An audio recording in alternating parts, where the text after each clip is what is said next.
Spoštovani gostje, dobrodošli ob začetku drugega dne 12. letnega foruma strategije Evropske unije za Podonavje, ki ga skupaj organizirata Republika Slovenija, Evropska komisija in program Podonavske regije. Prosimo vas za razumevanje, da bo dogodek tudi drugi dan zaradi njegove mednarodne narave potekal v celoti v angleškem jeziku. Najlepša hvala. Ladies and gentlemen, that was a short announcement of the event in Slovenian, and we will continue now with English, which will be our working language also throughout a very busy second day of the forum. So welcome again to the 12th annual forum of the European Union Strategy for Danube region, jointly organized by the Republic of Slovenia, the European Commission and the Danube Region Programme with the support of the Danube Strategy Point.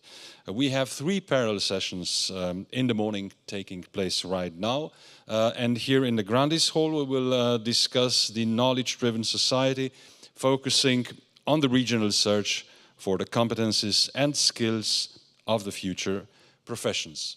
The moderator of the event is one of the most prominent members of the Slovenian Academia, Professor Dr. Zdravko Kačič, Rector of the University of Maribor.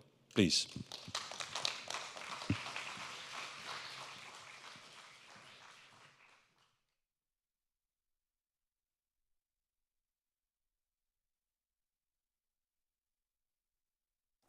Thank you very much for such an introduction.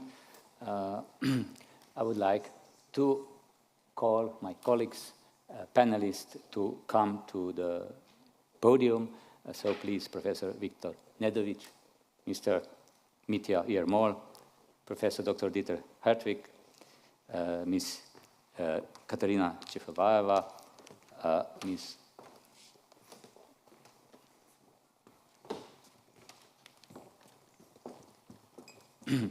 Ildiko Patova, and Ms. Duška Rejkin and Ms. Tamara Živanović, please. Thank you.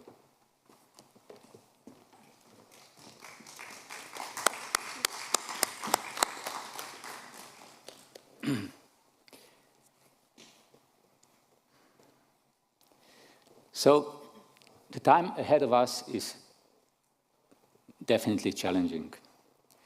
In these transformative times, it is normal to be anxious about how our society and economy will respond.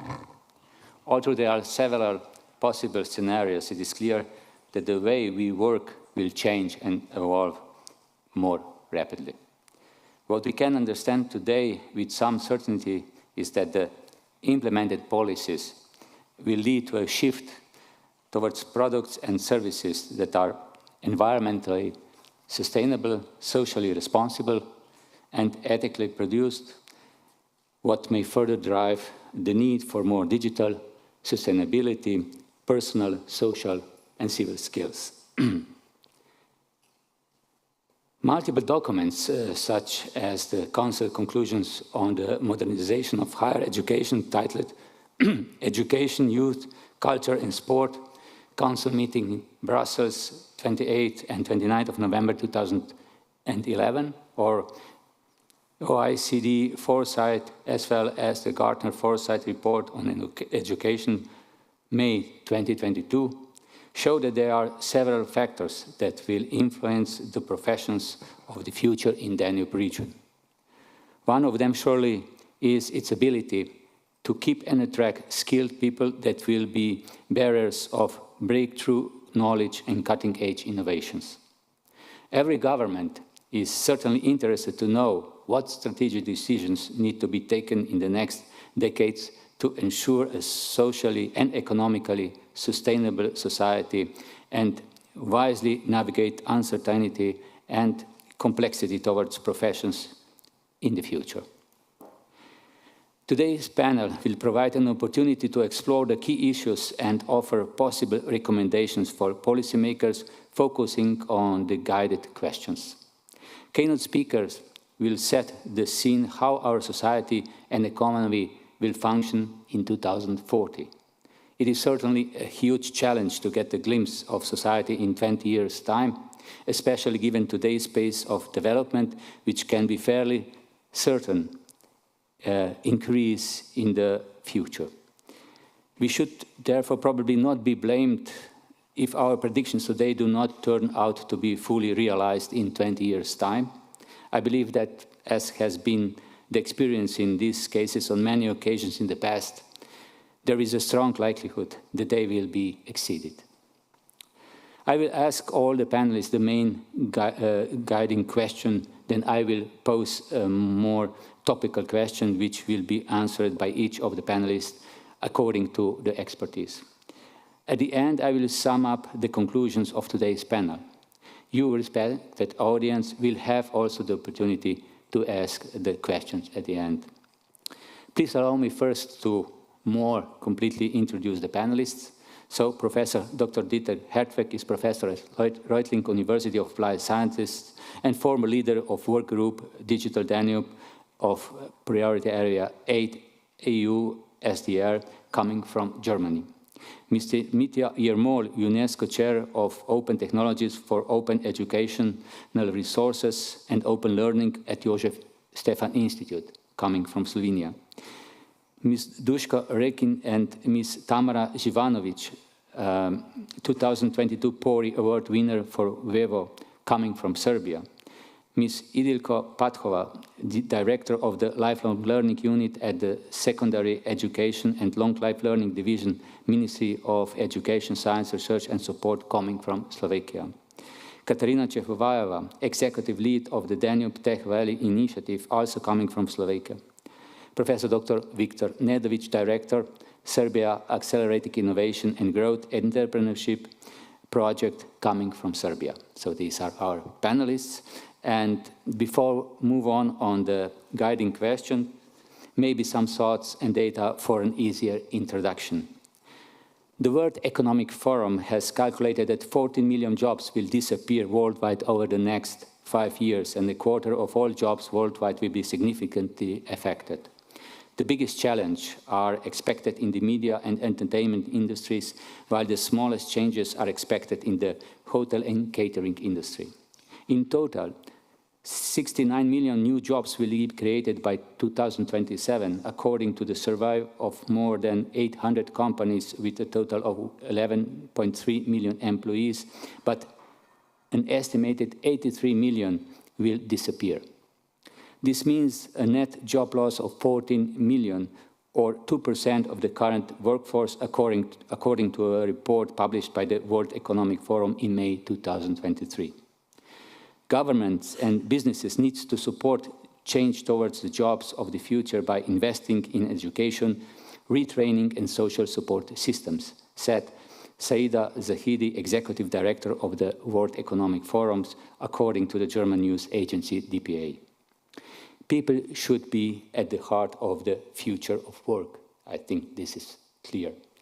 Of course, it is important here to see what skills are or were needed to perform the work of these 83 million jobs that will be lost, and what knowledge and skills will be required to perform the newly created 69 million jobs. In order to answer these questions, it is essential to have a comprehensive understanding of today's evolving technologies and the future technologies that will emerge from them, their added values and their limitations. Rapid development and access to artificial intelligence that we are witnessing in the last few years will have already in the near future a deep impact on some professions, but it may also generate creation of new ones. Companies will need employees to implement artificial intelligence into their systems, and on the other hand, artificial intelligence will threaten about 26 million jobs by 2027. We can therefore expect that artificial intelligence will have a great impact on our lives already in the near future. However, what exactly are the so-called artificial intelligence systems? How to understand them, see their added values and limitations? Is the name artificial intelligence even justified?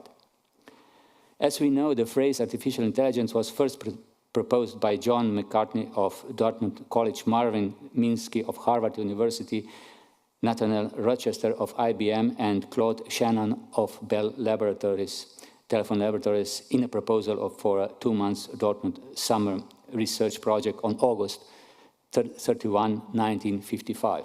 The proposal was based on the assumption that any aspect of learning or any other characteristic of intelligence can, in principle, be described as accurately that it can be simulated by a machine. But can we really imagine today what life was like in 1955? Can we understand the frame of mind at that time? What were the capabilities of the technology at that time? Certainly, the idea of developing artificial intelligence system was visionary, and it is still very much so today, but it was also very revolutionary. But is the reality the best description? In reality the best description to use, given the way technology is developing today? Given the admittedly astonishing capabilities of artificial intelligence systems today, can we really talk about intelligence as it is generally understood? The Britannica Dictionary explains the term artificial intelligence as the branch of computer science connected with making machines appear to have human intelligence. The definition is therefore primarily about giving an appearance of intelligence. The definitions in the same dictionary, the word intelligence is defined as the ability to learn or understand things or to cope with new or difficult situations. From this definition, it is important to highlight the notion of understanding. Today's artificial intelligence systems mostly use deep neural network in different contexts for different purposes. Thus, they are most often a set of tools that are referred to collectively as artificial intelligence systems. They are therefore basically fairly simple statistical classification mechanisms, but they allow for arbitrary scaling. They are therefore systems that can be able to classify very complex patterns for a wide variety of input data types. However, it is very important to understand that despite the appearance that they may have apparent from results generated by such systems, these results are not understood by the artificial intelligence systems. Given the definition of artificial intelligence in the Britannica Dictionary, it would be more justifiable and perhaps often less misleading to refer to these systems as virtual intelligence systems, as this would make it clearer that they are systems that only give the appearance of intelligence response and thus make it easier to understand their limitations. Today, both words, artificial and virtual, are present in technology and have different meanings and uses, whereas in 1955, the use of the word virtual was not known in the field of technology in that form. The fact is that an automatic speech recognition system does not understand the words that the sentences that it recognizes, words that have been converted from a speech signal. Similarly, an automatic speech synthesis system does not understand the words it converts into a speech signal. And similarly, a language translation system does not understand text written in the source language, nor does it understand text translated into the target language. The same is true for artificial intelligence systems found in other fields of applications. So we can say that these are intelligent systems without reason. It is also the case that artificial intelligence systems are capable of performing tasks that can be understood as intellectual routine. Those are therefore tasks that do not fundamentally require the integration of understanding, but only the consideration of narrower or broader context of data. We can expect that all tasks involving elements of artificial intelligence routines will be performed by artificial intelligence systems in the future. Equally, the degree of intellectual routine in a particular task, which we have so far understood as intellectual work, will be determined by the artificial intelligence system's ability to perform those tasks or part of those tasks. This, among other things, also present us with the challenge of rethinking and redefining the notion of intellectual work. I myself believe that the term virtual intelligence system would be more appropriate and giving their capabilities more justifiable and for many less misleading. However, I believe it is at least 68 years too late for that.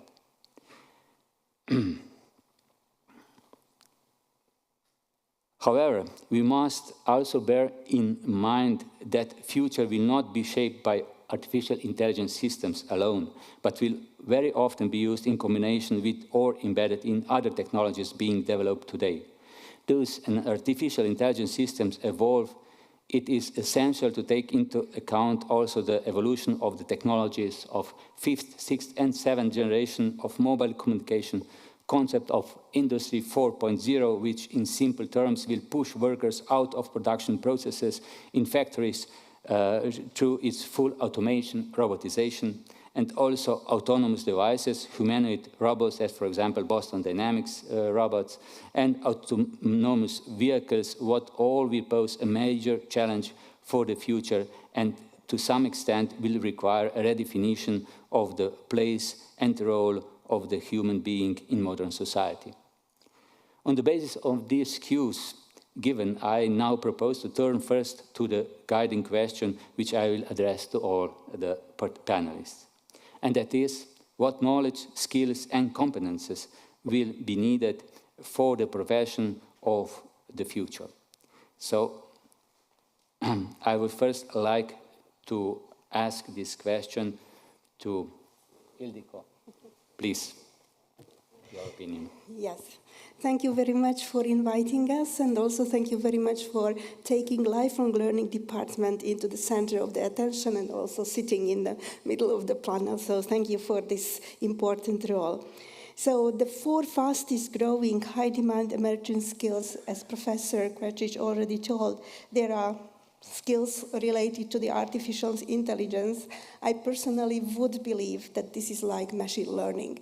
People sometimes have an intention to think that artificial intelligence is somebody or a person, but unfortunately, this is again a kind of misunderstanding and can lead to misunderstanding. Cloud computing, product management, and social media is also in the center of the attention. But taking in mind all the foundational skills and key competencies that students and later young adults are taking with them. So I think that the majority of the knowledge, skills, and competencies would be set around achieving goals, managing projects, make sense of data, communicate effectively, and work well in teams.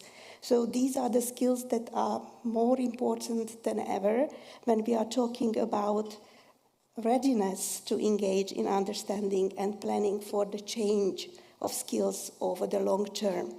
So the world around us is rapidly shifting, and so no one can imagine that every, 4 years there will be the need for reskilling and upskilling of the adult person. So this kind of skills disruption can't be taken as a threat. I would suppose that everybody takes it as a challenge and a kind of possibility to be creative and creatively engaged in the future of the professions. So the first thoughts. Thank you very much. Thank you. Katerina? Thank you. Good morning to everyone, and I would like to also use this opportunity to thank the organizers for having me. It's a pleasure to be here, part of this panel. It is very true that the world is changing very dynamically, perhaps at the highest pace ever, we can say. And when preparing for this panel, I was trying to look up or to find how many jobs will be lost, or what percentage of the jobs will be lost by 2030 or by 2040, the year that we are focusing on in this discussion. And you had, Professor, some of those numbers yourself, but I ended up with finding a very wide range of percentages and of numbers, ranking from 30% of the jobs that we know today, going to almost as many as 90% of the jobs that will disappear and will be replaced by completely new ones. So the estimates are very diverse, but I think that it can be safe to say that the youngsters, pupils that we are educating today, we are preparing them for jobs that probably do not yet exist. And this is why we will need to really reform and rethink our education systems, because in the majority of the region, our education systems are rooted in the Austro-Hungarian era, which is more than 100 years ago, and still are focusing on knowledge, on getting information, memorizing information. And this is something that is not preparing us for the jobs of tomorrow, but not even for the jobs of today. So this is something that will need to be rethought deeply, because knowledge and information is something that we can very easily find already today. And what we need to focus on, I believe, and what we will need to focus on even more in the future, as my pre-speaker said very rightly, are the skills and competencies. So we will need to focus on creativity, critical and analytical thinking. We will need to focus on teamwork, on leadership, management, project management. These are the skills that will be badly needed in the near and also in the more distant future. And also, when we are talking about a rapidly changing world, we have to take into account not only the digital revolution or transition, not only AI coming into the game, but also other challenges that we are facing, challenges such as the climate crisis or even the recent COVID pandemic that might reproduce itself perhaps in various ways or in different ways. But I think that the key word of the future will be change. And what we will need and what skills will be needed are, I think, the response to this change will be adaptation. So what we will need to focus on most, or what will need to be the underlying principle to all the skills and competences and perhaps knowledge that we will be teaching and that will be required, is the ability to adapt quickly. Thank you. Thank you very much. Now I will give words to colleagues who will actually face all this in the near future. Duška, please. Hello. Firstly, I would like to thank for this opportunity to be here. And as was said, I think something that we learned today may be not applied in the future. So I think the most important is for students and young people is to have soft skills, and I will single out also the flexibility to quickly change to something that is new, and also the willingness to learn the whole life. Because it's not only traditional learning, something that is needed today is the life learning process. Thank you. Tamara? Thank you for the question. Well, through my perspective, I think that the most important thing today is having the knowledge regarding sustainability and eco-friendliness of the products and services that we make today. I think the young people are getting more and more aware of the impact they have on their health and their societies and the environment. So I think that that's something that we will all have to keep in mind when doing something new or having new ideas. I think that knowledge is of extreme importance, because I don't think products or services that are not sustainable and eco-friendly will be successful in the future. And I also think I agree that the adaptability of a person is getting more and more important, because we live in a society that is constantly changing at such a fast pace. So I think that young people and people in general need to learn how to deal with the anxiety that comes with it. But also, for all of these things, I think that the most important thing is to have leadership and entrepreneurship skills, which are getting more and more important. And I think that young people are starting to develop them at a fast pace. So yeah, all of that. And I think, of course, digital literacy is getting more important, and nobody can function without having digital literacy now and in the future. So yeah, I will take that for skills and knowledge for the most important in the future. Thank you. Thank you. Now we will go to the left part. Dieter, please. Yeah, I think, like it was said before, we need a bunch of different skills in future, starting by the hard skills from my point of view, because I'm a digital person. I think we have to work in future with data, so data science skills are really, really important. Also skills about algorithms. And on the soft skill side, I think you need to have a very good feeling for human beings, working with change management methods. And this all leads to the situation, I think, if you have the skills, that you are adaptive to the future and that you can react on the labor market, what is needed in the companies, on new professions, on new occupation. We did a study for a German sports car producer over 4 years with a data set of 100,000 employees with the Frey-Osborne algorithm, and the result there was that we need in future much more T-shaped profile occupation, so that you have your home occupation as an electrical engineer or mechanical engineer, but on top of that you have to have in future totally new digital skills, which gives you the opportunity to adapt. And in the same way, I think you need the soft skills to be a transformer leader, not an operational leader like in the past, so that you are able to change situations and systems inside companies. Thank you. We go to the other part. Victor, please. Thank you, Mr. Chairman. It's also my great pleasure to be today with this great panel here and to answer some important questions, but also thanks to the Slovenian presidency to organize this important panel discussion during the annual forum of Danube strategy. Yes, I could fully agree almost with all previously discussed.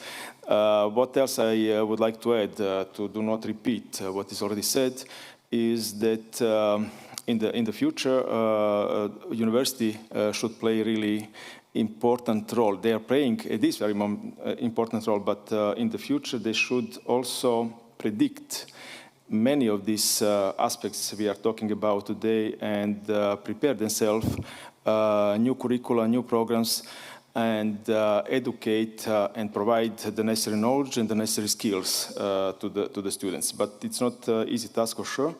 The way to do so is for sure to communicate very much, to be flexible, to communicate very much with the society as a large, to communicate with the business sector, and to try, as it's already said, to adopt the programs and to be very responsive in that respect.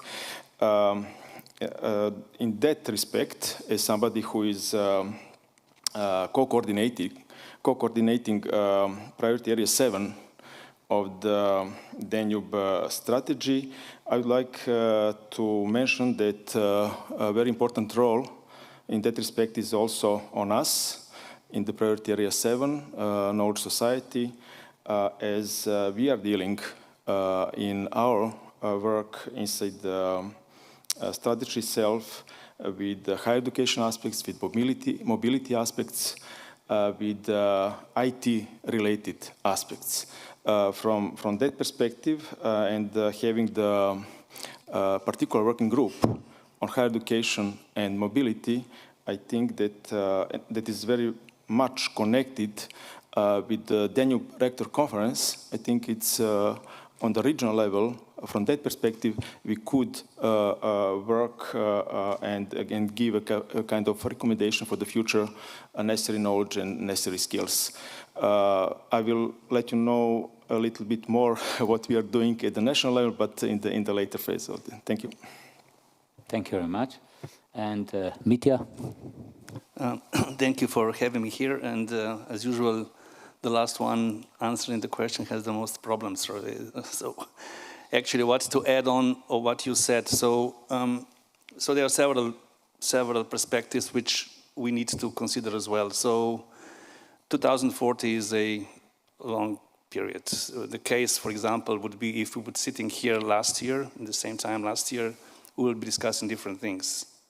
So it just happens that things are coming on the market into our lives so fast that we are not prepared for them. And so we work with AI, we develop AI, we know things. We were there last year, we've seen already, what are the trends, what might happen, but still everyone was actually surprised completely.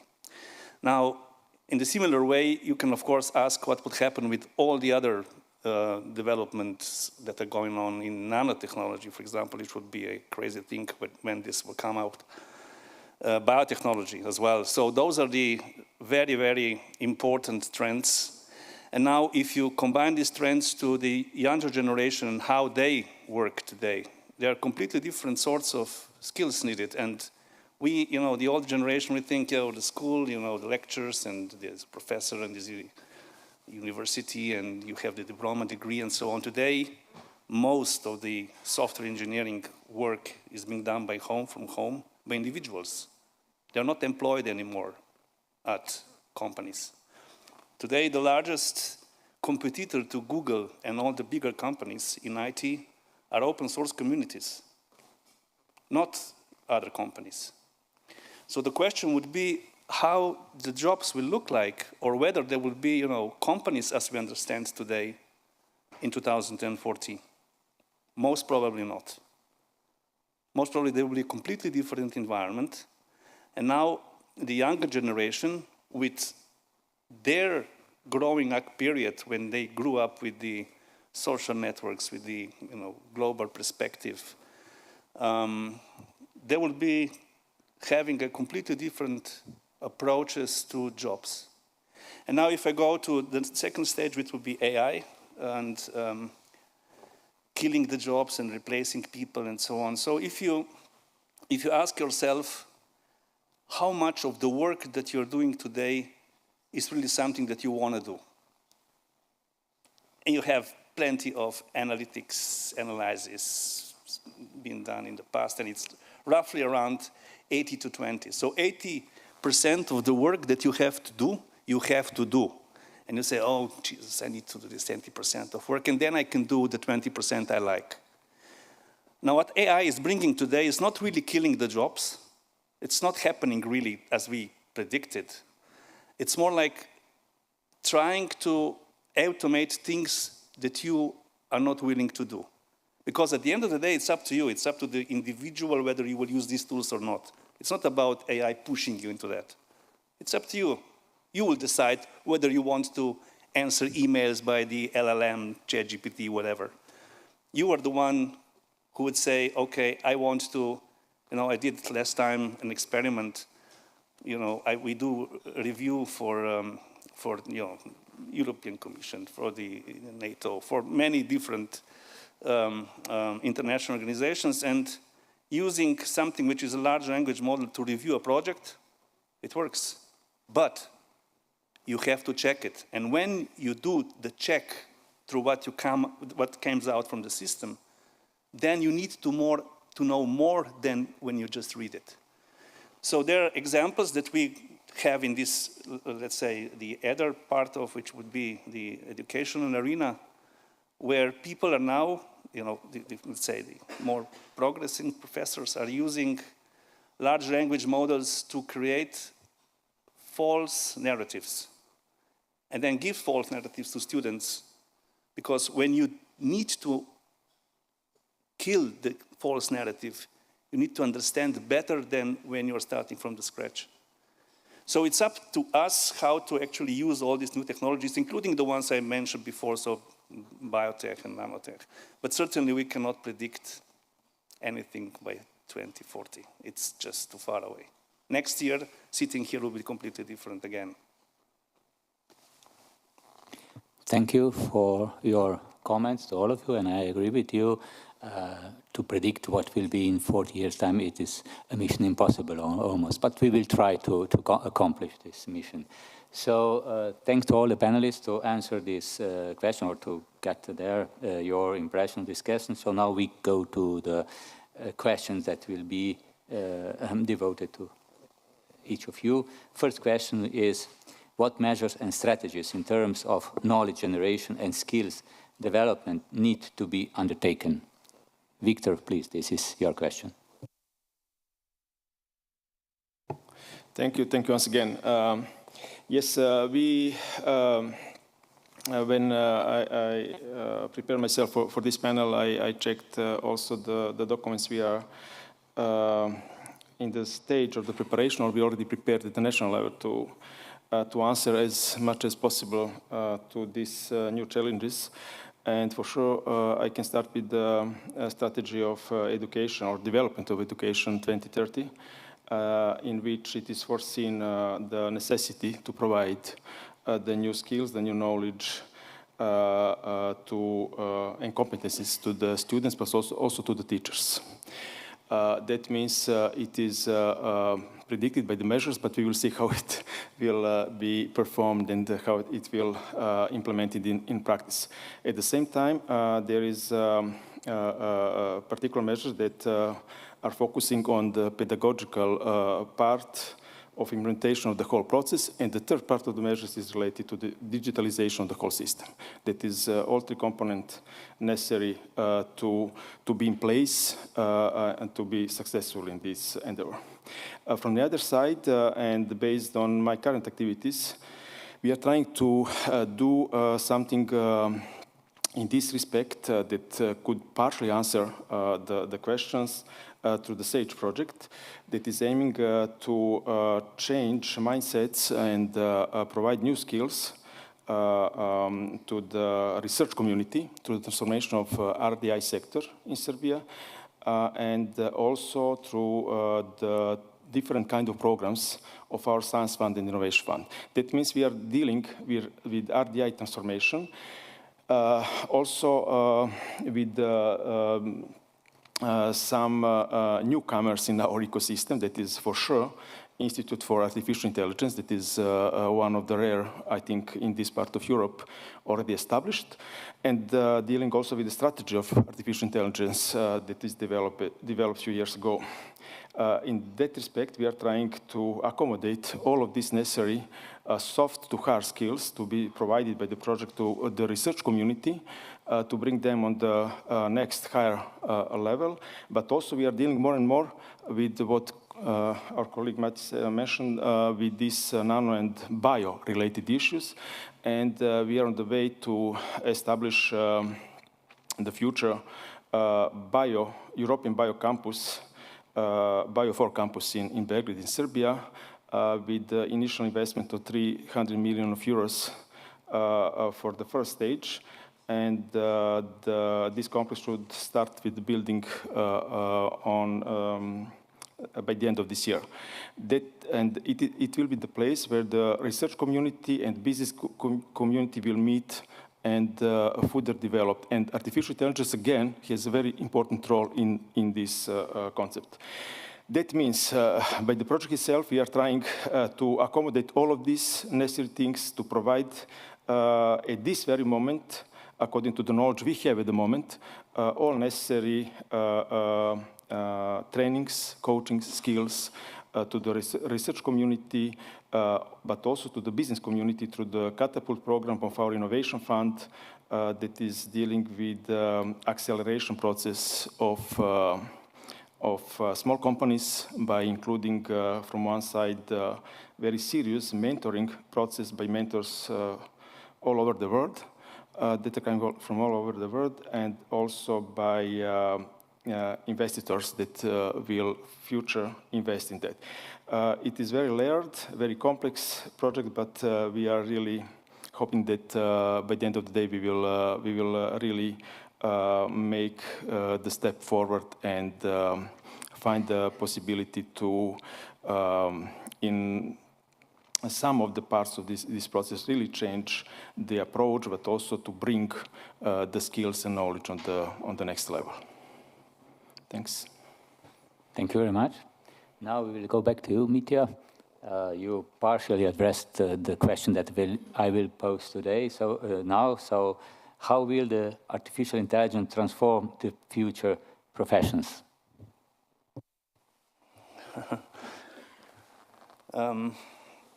So, yeah, as I said earlier, most cases it's really about individuals. I mean, you have these automation systems behind the scene as well, but it's up to you. For example, when you open, I don't know, when you open Google Maps, there's AI behind. So it's up to you whether you will use it or not. It's not about Google pushing that to use.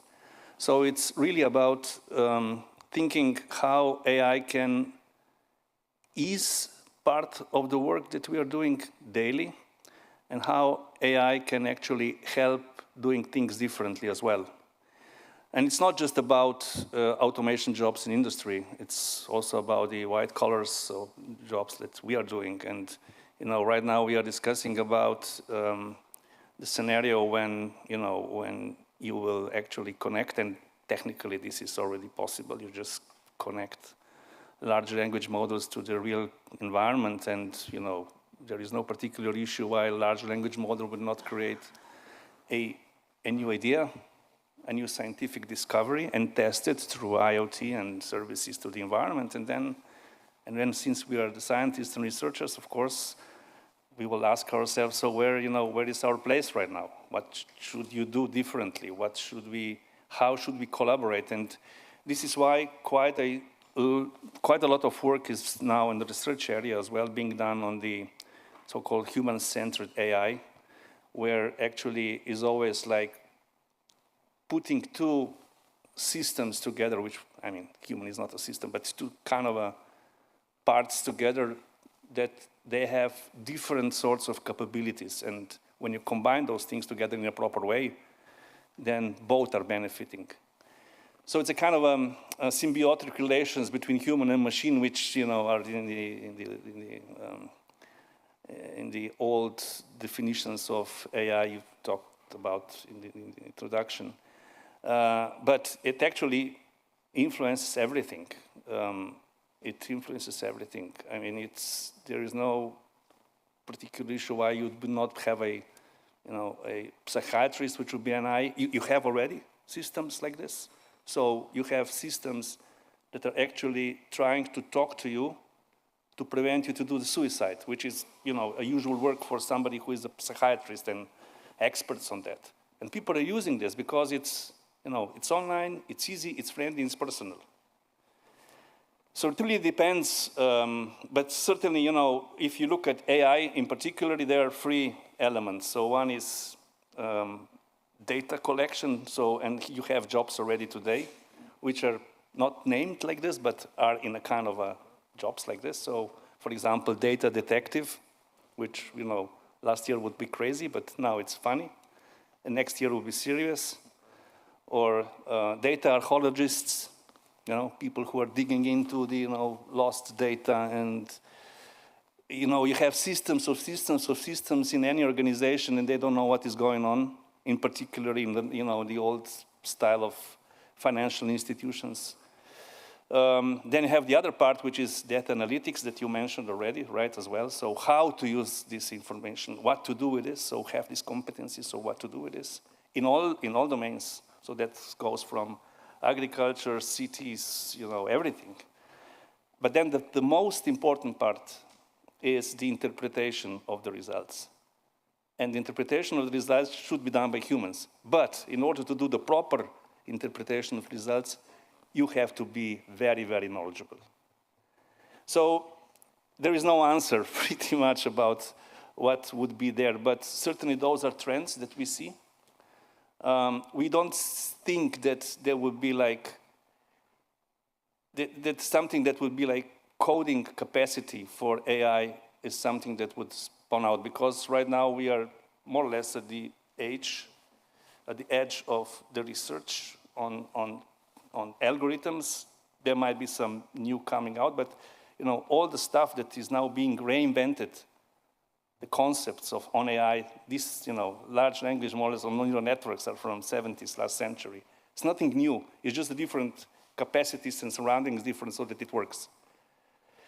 So, yeah, there is no answer, as I said, so it's very difficult to say, but certainly it's up to us humans how we will use those tools for our benefit, for my personal, for the group, for the nation, for the globe.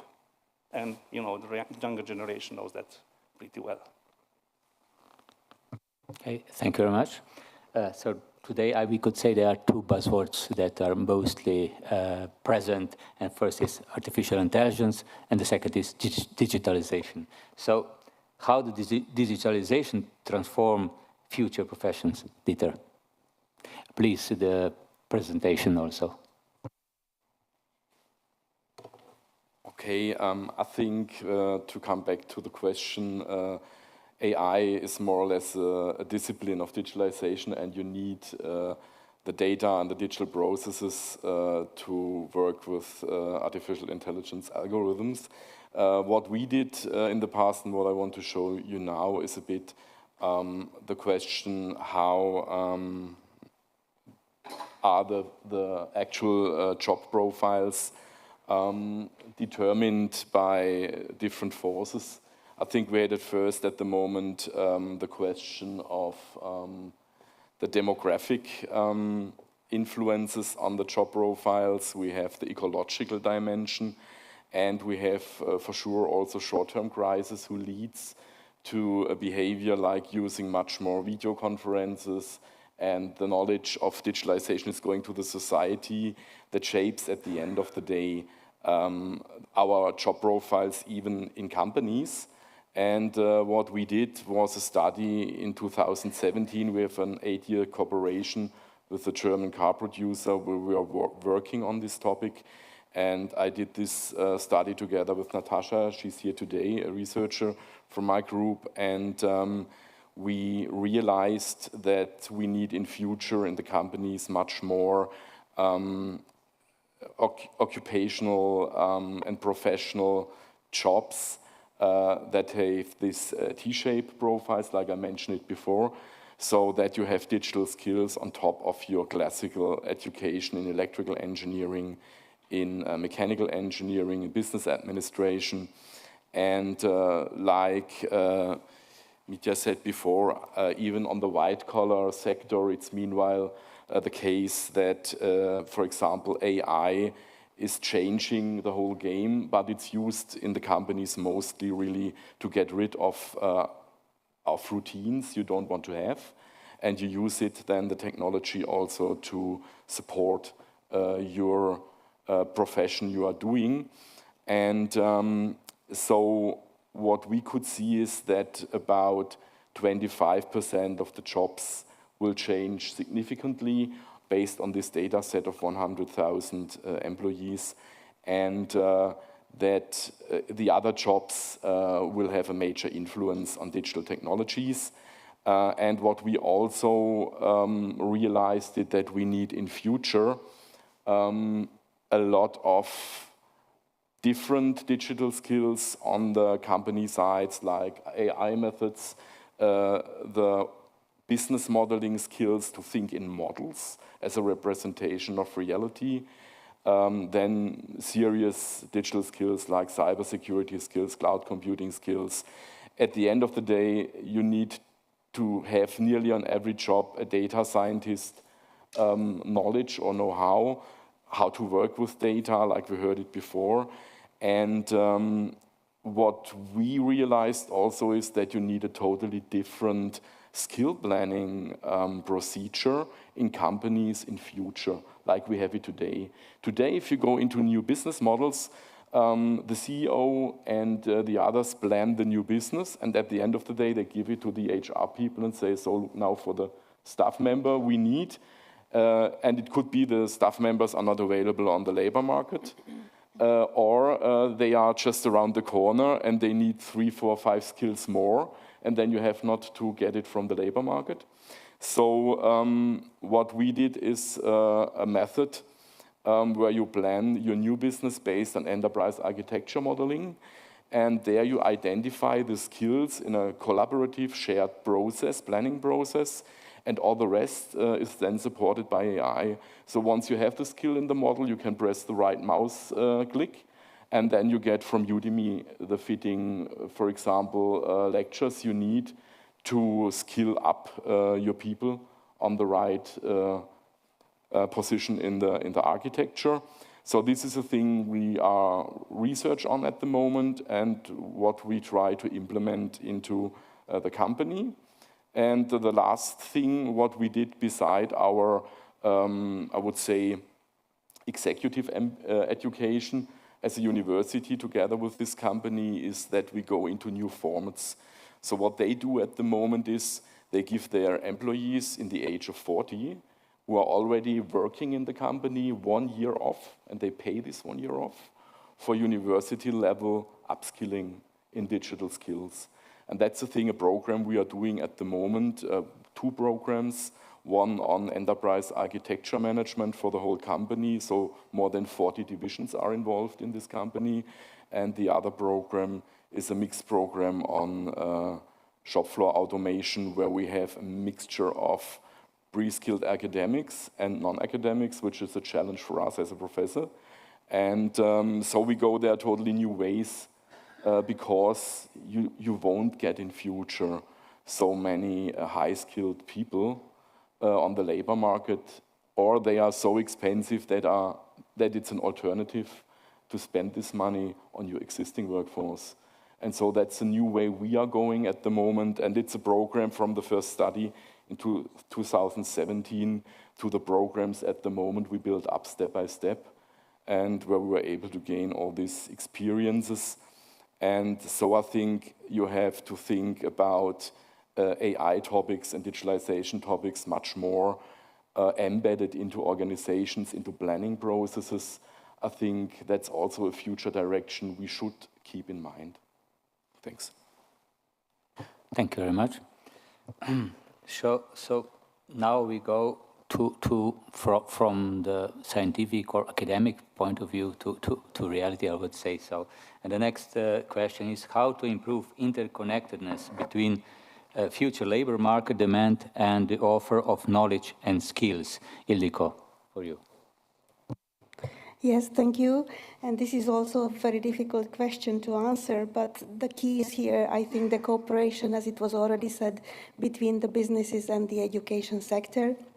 So introducing the dual education elements into the education centers, or at least its elements, helps to provide the gap. Nowadays, there is really a huge skills match, which is OECD study, improves in PIAC study. So there are really field of study mismatches related to the university tertiary educated persons, and also in Slovakia, what is very important, that the tertiary educated persons are taking the positions of the secondary vet school providers because there is just no place for them at the trade, and the universities are just struggling with this. What is very important in my hand, really strengthening data collection, which is already the key and the important element. We are trying to introduce supra-company education and training centers, not just for the schools, but also for the teachers as the providers for the future skills. But if you imagine that the teaching force is aged like 50 plus in Slovakia, so these kind of the skills are really very difficult to imagine, at least being myself a teacher, how can I teach something that I am myself not very familiar with? So this is really a huge challenge. The other challenge is also the aging population in our area. Maybe you are aware of, or I just know that age group of 50, 59, and over 65 is going to grow very strongly, rapidly in Slovakia. And also the age group of 25, 40 years to decline shortly again. So this is again a kind of gap that we need to do with the qualification level of the labor market. And now also in Slovakia, you know that the country is very much depending on automotive industry, where the robotization and the artificial intelligence is going to replace 30% of currently existing jobs. So here really that upskilling, reskilling, and also this kind of modernization is important. So we were trying to introduce a kind of strategy, as my colleague from Serbia mentioned, up to lifelong learning and counseling for 21 to 30 years.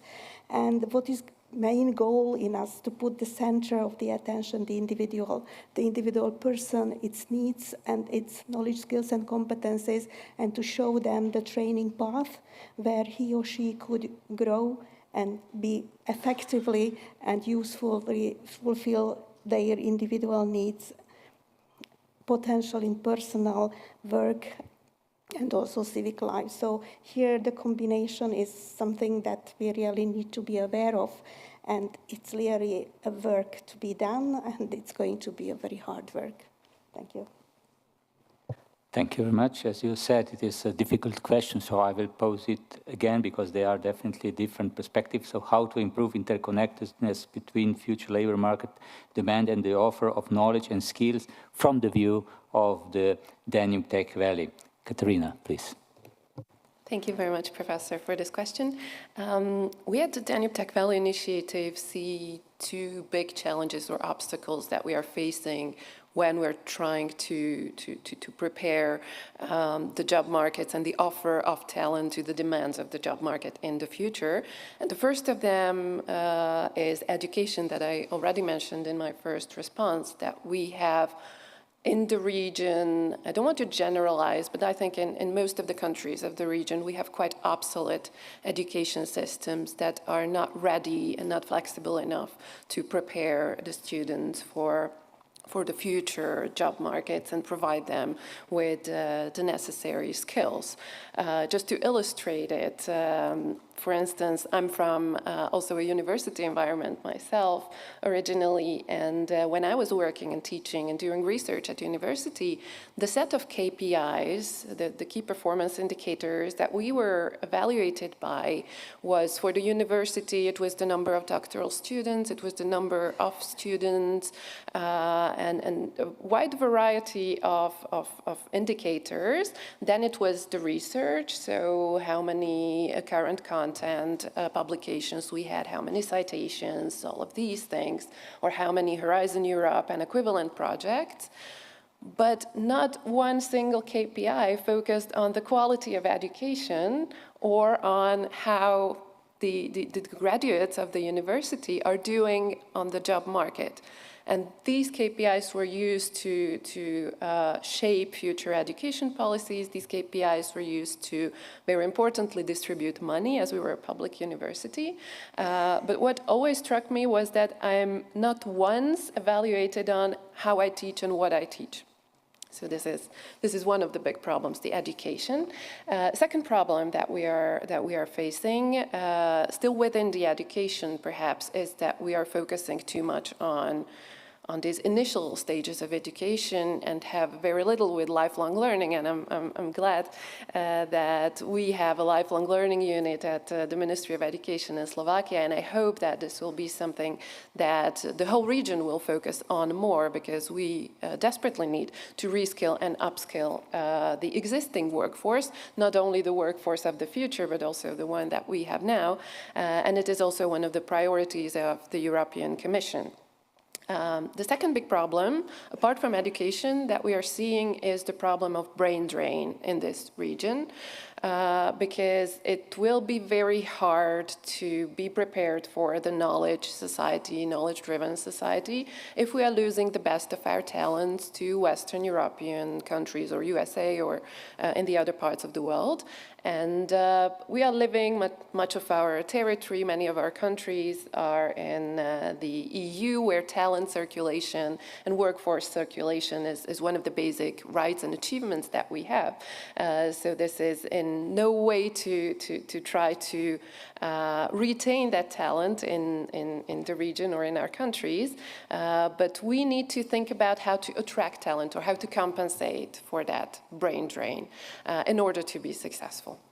And so now just perhaps a little bit of how the Danube Tech Valley Initiative wants to contribute, or what we are doing and we are trying to do in this regard.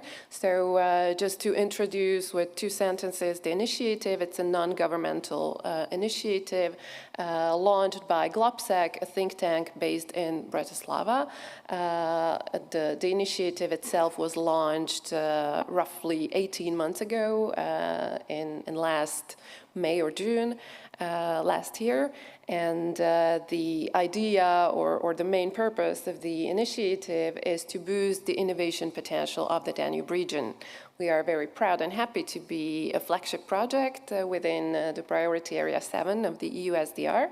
And so we are focusing on innovation, which is of course broader than just human capital or than just the talent, but we believe that talent and human capital are perhaps the most important component of successful innovation ecosystems, perhaps even more important than capital or than markets or than anything else that you might have that is necessary for the innovation ecosystems to grow.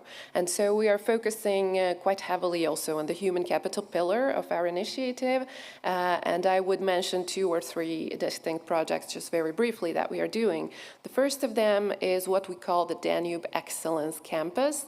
And our goal or what the project is about, we want to attract an Ivy level or very high level university to have a campus or a physical presence in the Danube region.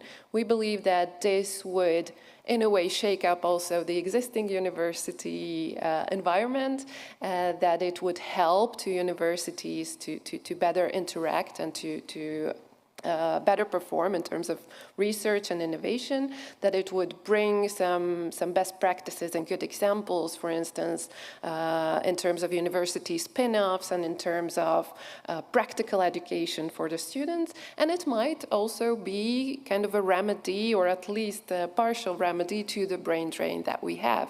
If we have an MIT-type university in the region, then of course this will be something that might attract talent from other parts of the world, other parts of Europe, but also make the students here think twice before going to Copenhagen or to Paris or to London to study for their university studies.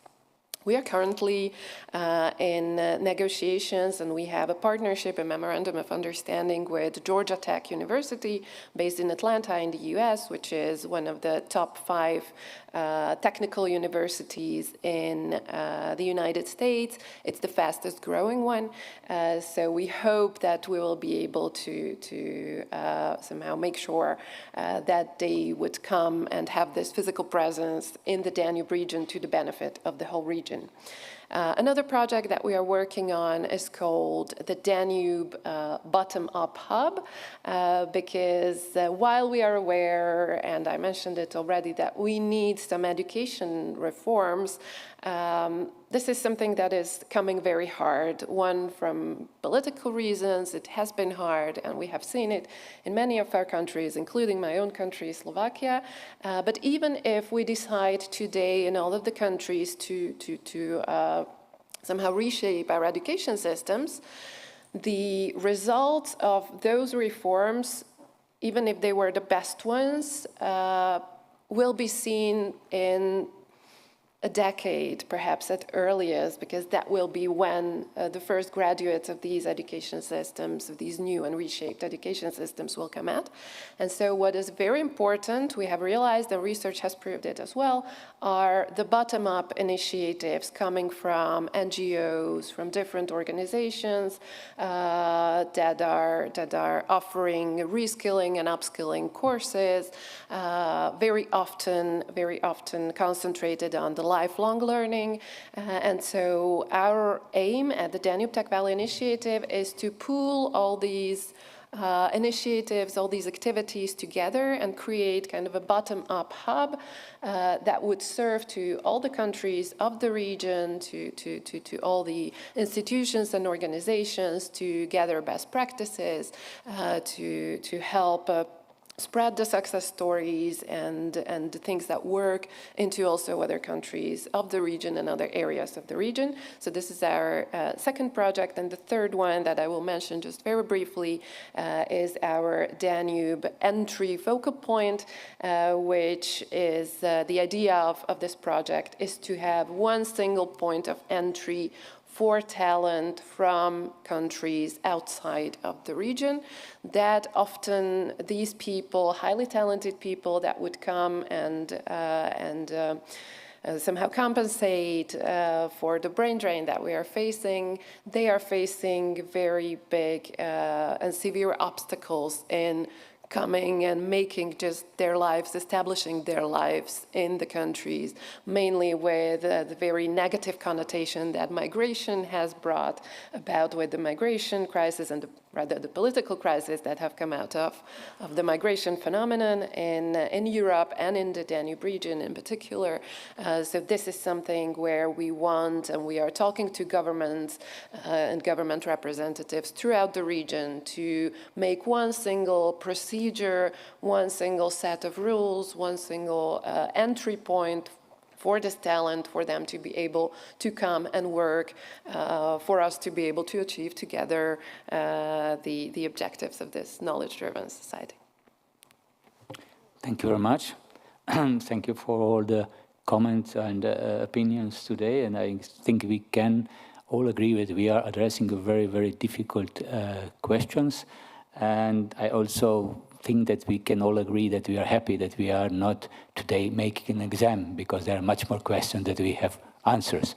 So now go to our guest, who will be in the center of the next generation development. And I would like to pose the question, what sort of professions of the future does the youth generate in their own, and what knowledge and skills drives them? So as it was mentioned by Mitya before, the world yesterday is much different as it is today, and will be much, and the world of tomorrow will be much different as it is today. So new generation is in many aspects creating this tomorrow's world. So therefore, such a difficult question for you, Duška, please. Thank you for the question. I think... sorry, please, presentation. I think in the future, most, as it was said before, but I think that is something that is going to be new, that the part of the job that we now do will mostly be done by technology. So the creative part of our daily tasks and part of the job will be done by humans. So I think that that this is something new to the professions in the future. And what skills drives them is something that I already said. I think it's the willingness to be ready to learn whole life. So I think it's it. Thank you. Thank you. And the same question for you, Tamara. Thank you so much. We just wanted to show this behind me is the product that we were developing, because we are partially here because we have won the competition for the best innovation in Serbia, and also the POPRI Youth Business Model competition held in Sarajevo this year. So this process of developing this product and its business plan has impacted our perspective so much, because first of all, we have realized the emerging number of young people that are interested in sustainability and all the knowledge regarding sustainability.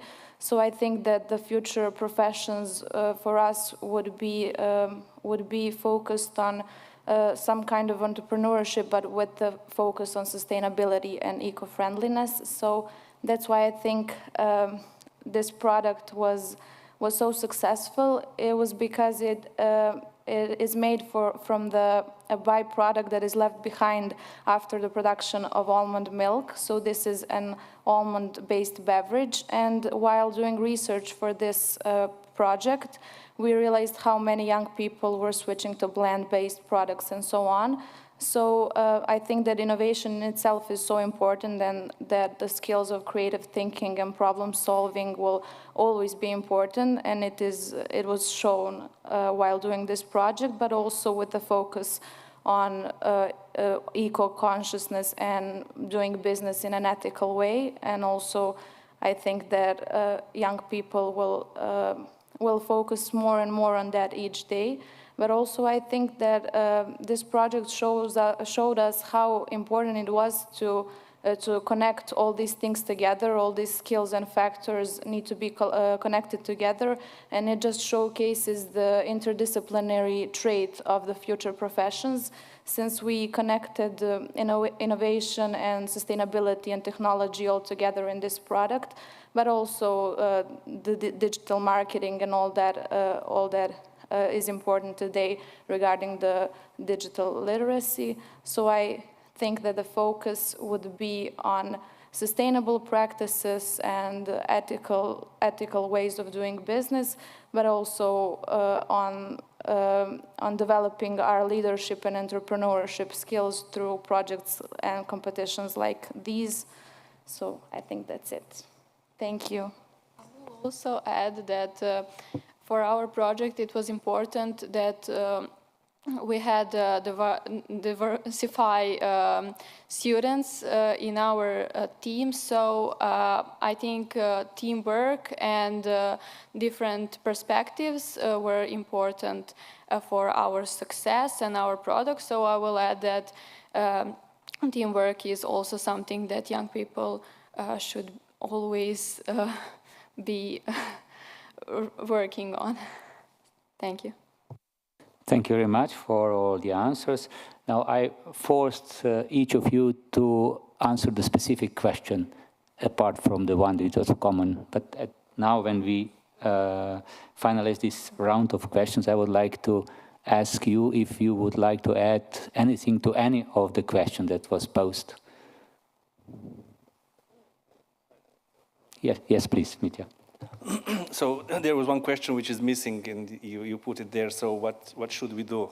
What would be the action? So we more or less we all agree that the social system, the economical system that we're running are kind of old, outdated.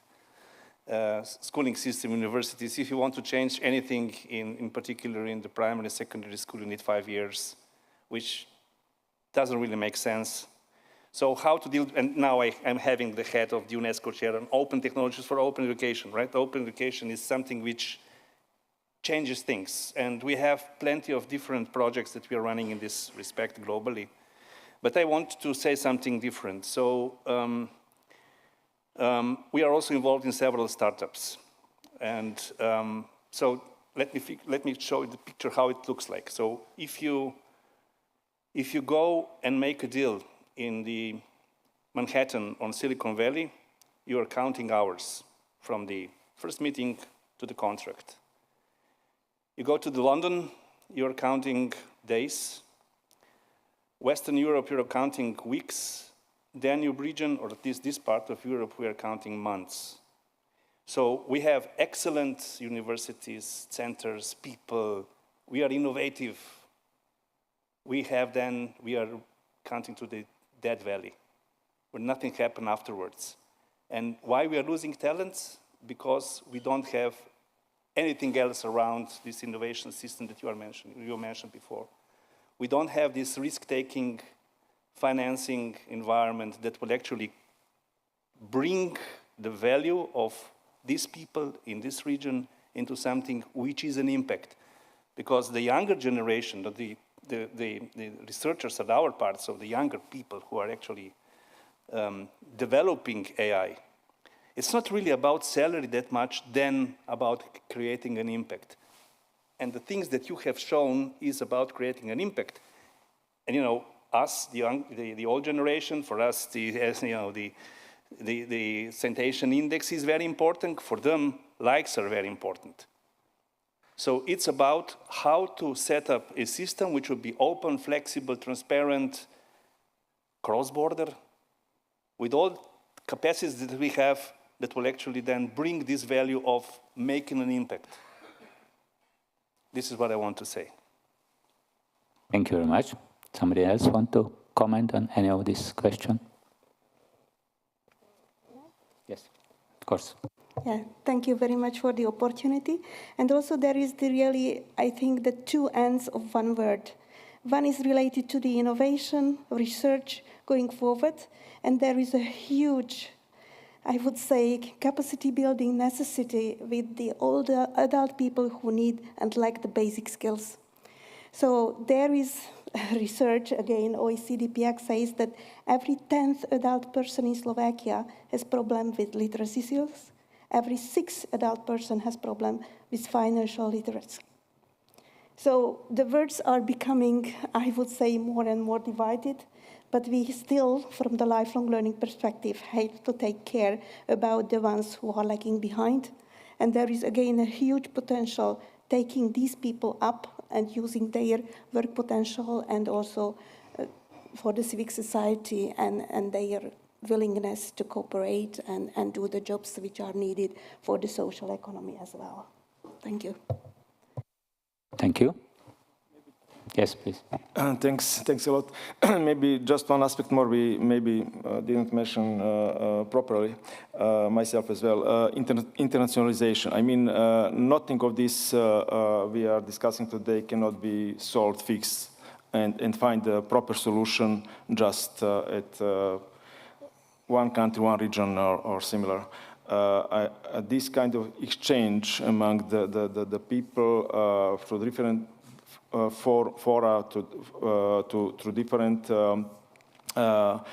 panels, to different possibilities to do so, plus the role of a really exchange of teaching staff, students, possibilities to make the mobility among the universities. And this category of internationalization is playing really the key role, I think, in this respect. As I think there are a lot of evidence that without this we can find the proper solution. Also, I just wanted to add that in our case, the smart specialization strategy is playing also a very important role to build the capacity in all of these different aspects. And the part of education or measures related to education is also the part of the strategy itself. And with different kind of master programs, we are trying to that are supported by the strategy itself, the action plan of the strategy, we are trying to find the solutions for some of the challenges we are facing at this very moment. Thank you. Thank you very much. I would now like to give an opportunity also to audience. If you have some questions, we still have some time to address. I don't see it because the light is coming here, so please. Thank you. Thank you very much, Matt. Thank you very much, Mate Michalko, a DYC member from Slovakia. I would like to ask a question to both Ms. Katarina and Iliko. What is the role of non-governmental field in this bridging between the market and education? You were talking a lot about the formal education, but I would like to see if there is this cooperation and field opened for this. Thank you. Please. Yes. My reply is very straightforward. We were talking basically about, yes, the formal education system, but that lifelong learning strategy and the new innovative law on lifelong learning relates and puts into the center of validation of previous learning or validation of non-formal, informal learning. So any kind of the non-formal learning or informal learning taking place through the NGOs will be supported by our government, and the Ministry of Education, thanks to European structural funds, are going to call out different projects for developing any kind of the skills related to the lifelong learning perspective. So this is very new. This is focused for the next quarter, 2024. So it's upcoming. Thank you. Thank you. Some more questions? Yeah. Anna, also a member of DYC, but also I'm a junior researcher and I work as an educator at university level. So I have two parts of the questions, or two notes. One of them is we talked a lot in DYC about brain drain and this kind of problem, and I want to emphasize that part of the problem why even I consider leaving my country where I currently work is also the way how much opportunities we have to actually climb the ladders in academia. So if you look, for example, the average age of becoming the associate professor in this especially Western Balkan region, but I guess it's quite similar in Danube region at whole, and compare it, for example, in US or in Northern or Western Europe, there is a quite big difference with this, and also social programs that come with this, especially as being the women in academia. For example, Northern countries present us much better, for example, will help, I guess, in this period when you're around 30 years old, I guess. So these are also kind of a question that we think needs to be resolved for us to stay in our original countries and not to have a brain drain in this matter. Also, what we also encounter as a problem is, at least as I can see it, usually in Europe we have older universities that are quite diversified around the city, so we don't have often physical closeness of different fields. At least this is a case in Belgrade, but I know many other universities who have the similar problem, and there is a lack of connection between the different fields. And if we talk about the knowledge-driven societies and the new we need to think about interdisciplinarity, because we are talking about sustainability, and definitely sustainability cannot be tackled only from one research field. I think in many cases, especially in this region, we don't need just mobility between the universities, between the different universities in the same field. So I go from I do urban planning and go to another university and the faculty that's considered with urban planning, I need to go to see how economics works, how the social studies work. So I think we need to focus more, at least in this region, about fostering this interdisciplinarity in the research. And I know in US usually it's quite easier, you have campus, you have a space where you can meet each other, but it kind of lacks, at least from my perspective, in this region. And I would like to hear if any of you have any ideas or comments how this could be addressed, or maybe something is already addressed and we are still not seeing the results. And another part is about education, higher education. I would like to give a comment to be careful about digitalization processes, especially when we talk about the process of learning, because many skills and creative thinking is affected by this digitalization. So I already said that I work on the subjects concerning the urban planning. If we give students the laptops from the first day, we get a lot of similar solutions. But if we give them the paper and the pen, their creativity flows are much different, and we get a lot of variety of the projects. And I think it's really important to think about the process of being creative and how it is connected to digitalization, because the physical movement of writing and drawing, or at least in my field, is really important for finding creative solutions, not creative such in artistic way, but also in problem-solving way. So I would just give this, because I see this from many generations now, as each new generation is more digitalized and doesn't want to use pencil anymore, and don't write notes in a book. They use laptops and phones. We have this kind of lack of creativity through the years because of this. So I would just kind of give a note on this. Yeah. Thank you. Thank you very much. Who would like to respond to this complex question that was posed? Yes. So maybe I can try to answer both of them in a more generic way. So, and it relates to what I said before, so that we're actually running educational system on the concepts from and structures from 17th century. That's the fact. Now, what we do as a society, as countries, we are more or less optimizing the system, not adopting the system to the individual, which goes into the two aspects you mentioned. So first of all, support for issues that are related to your personal life, and then the other part, of course, is to actually take into consideration all the personal elements relevant for each particular individual about learning. So it's not that anyone is keen or happy to use laptops, or everyone is keen and happy to use pencils.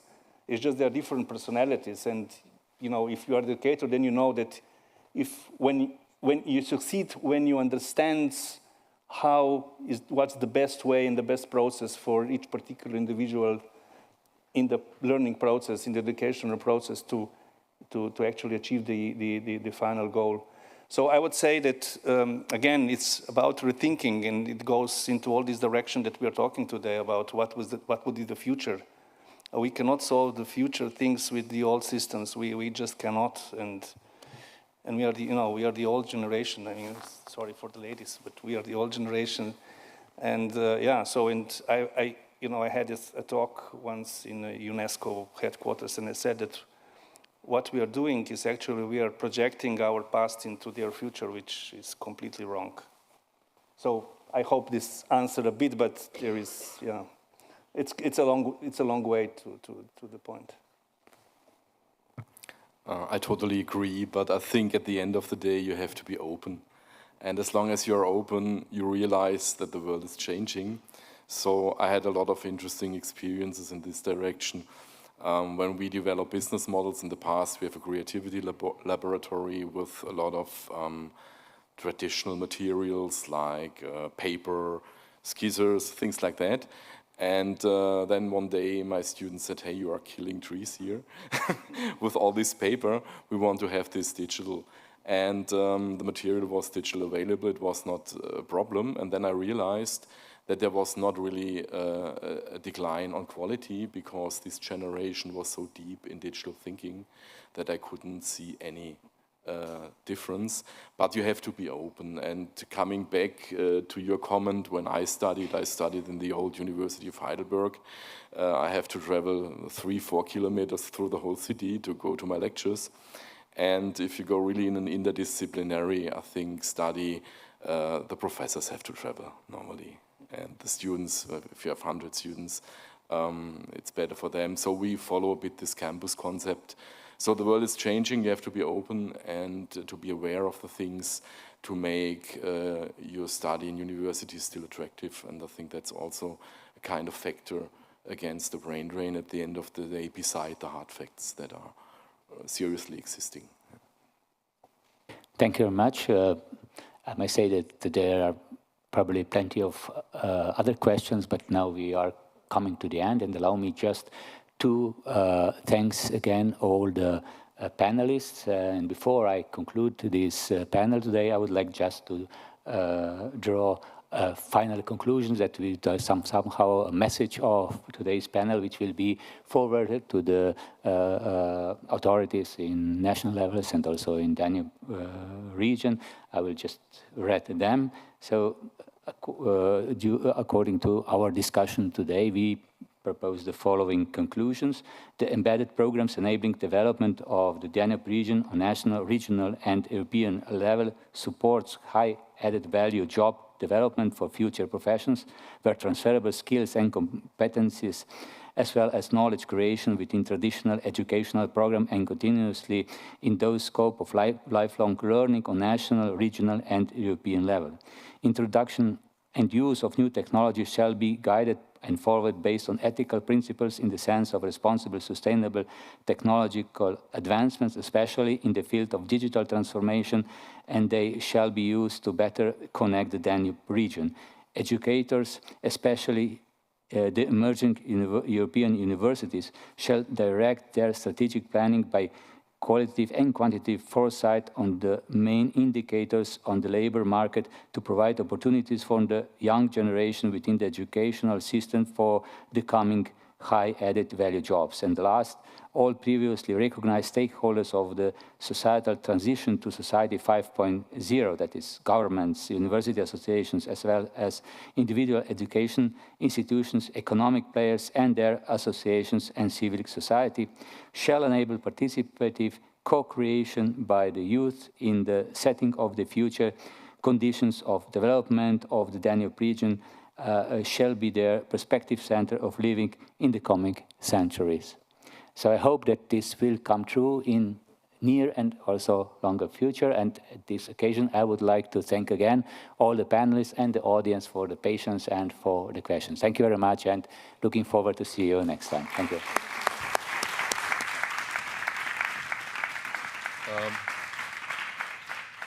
We thank you. So thank you very much for everything you said. We deserve a break now, probably. And please be back at 11:30.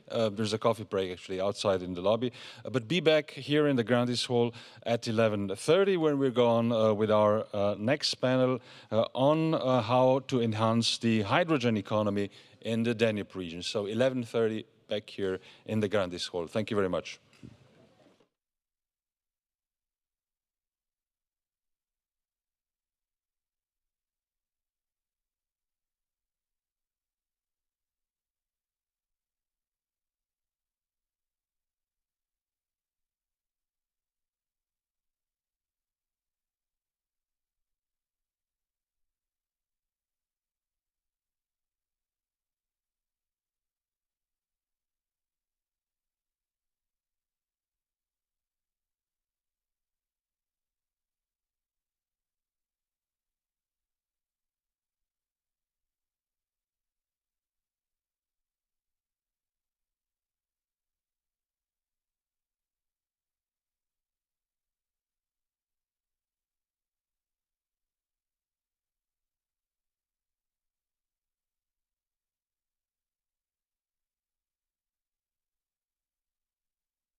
So, ladies and gentlemen, welcome back. Before the lunch break, we continue the forum with two parallel sessions taking place, one in the Splendens Hall and this one in the Grandis Hall. We'll discuss how to enhance the hydrogen economy in the Danube region. It's a very exciting issue. The keynote will be given by Mr. Adam Balog, Senior Energy Infrastructure Expert of the energy community, and later we'll continue with an expert panel which will be moderated by Ms. Anna Maria Nador, Priority Area Coordinator for Sustainable Energy in the EU Strategy for the Danube region. So let's rock and roll and have a really nice panel.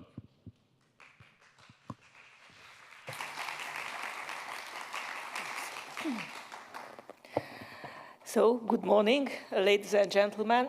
I warmly welcome you to this panel on behalf of the Priority Area 2 Sustainable Energy of the Danube Strategy. So, hydrogen as something very new, very innovative thing is definitely on the agenda of our priority area as a big potential in the transition of the energy system. So, this is also a very new topic for us. We started to deal with that. And this is also one of our so-called flagship topics, which also means of high importance on our agenda.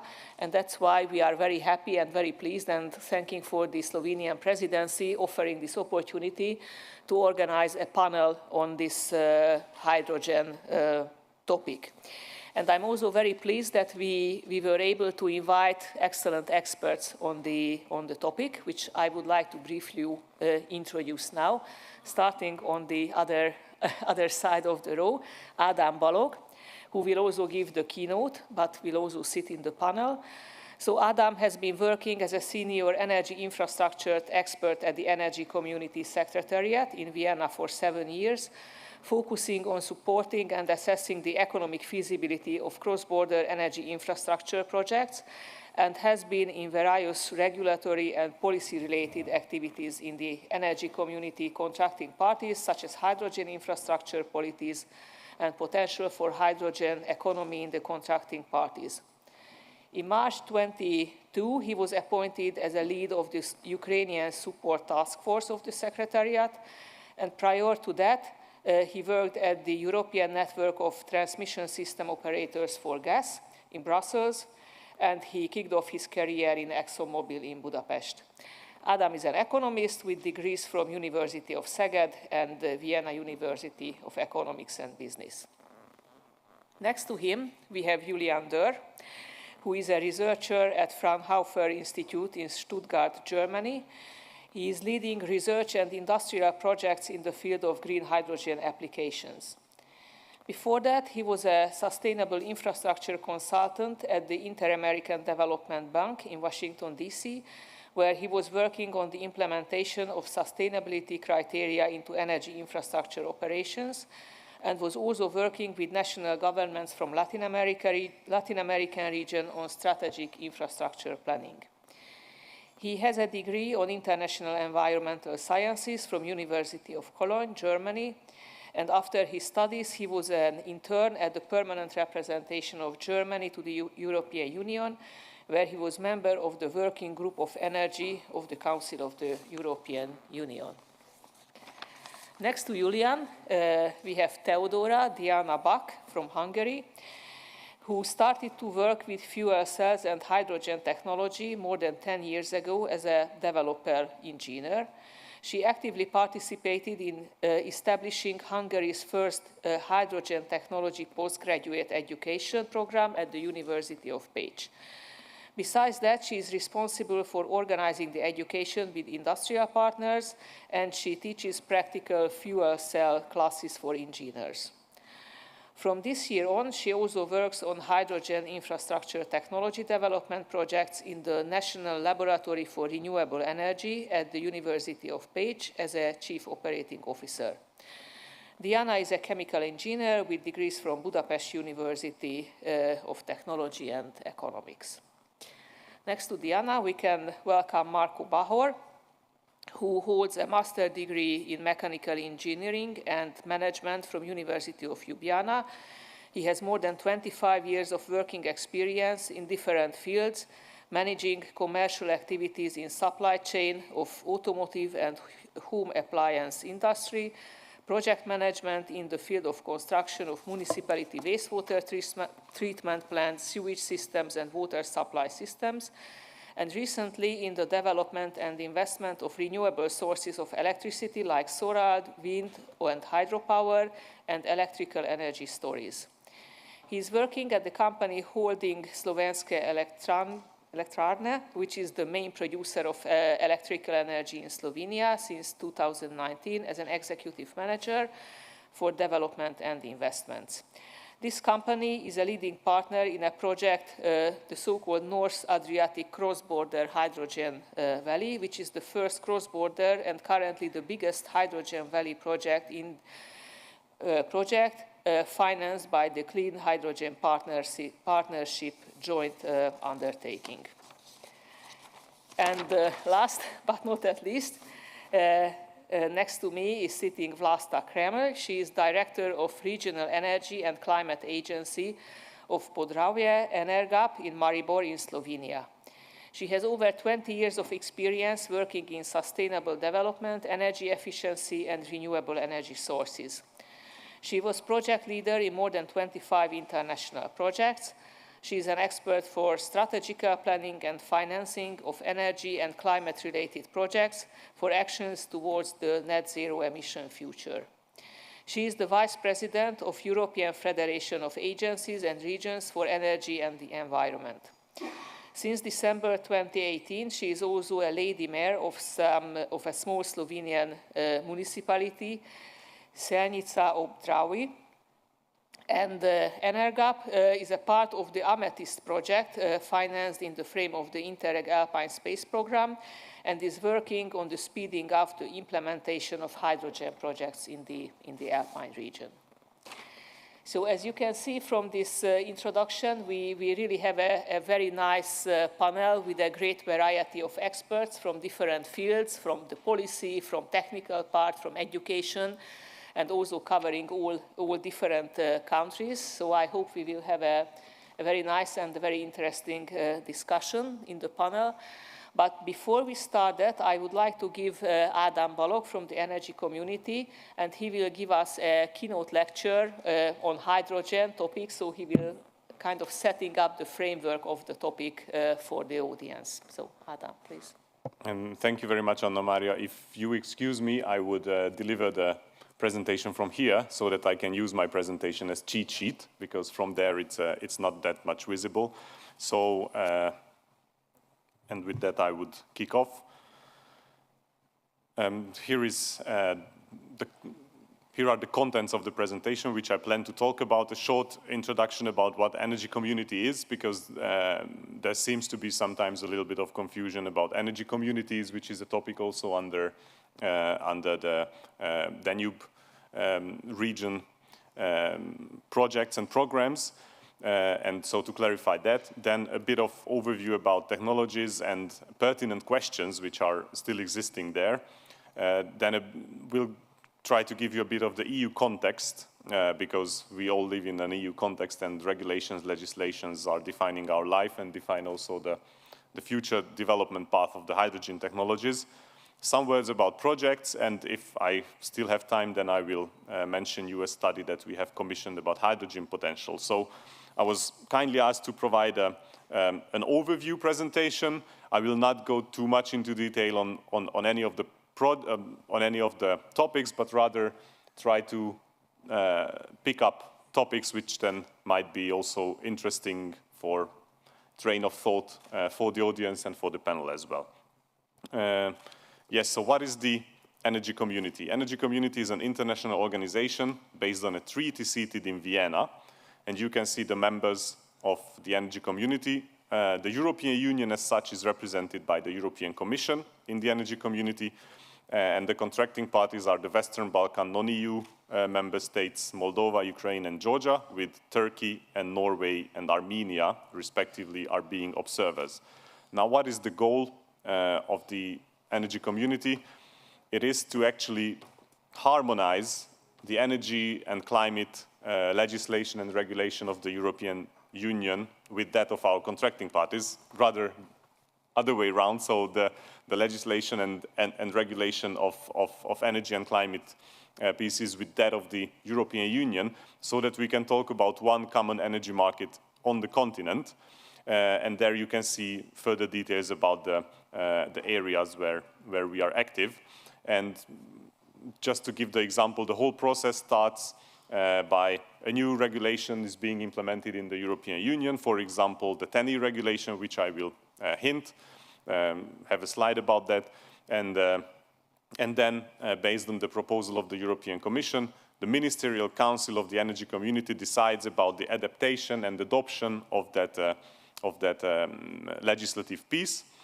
And then the parliaments of our contracting parties also have to implement that in their local legislation. And with that, the legal framework is becoming more and more harmonized.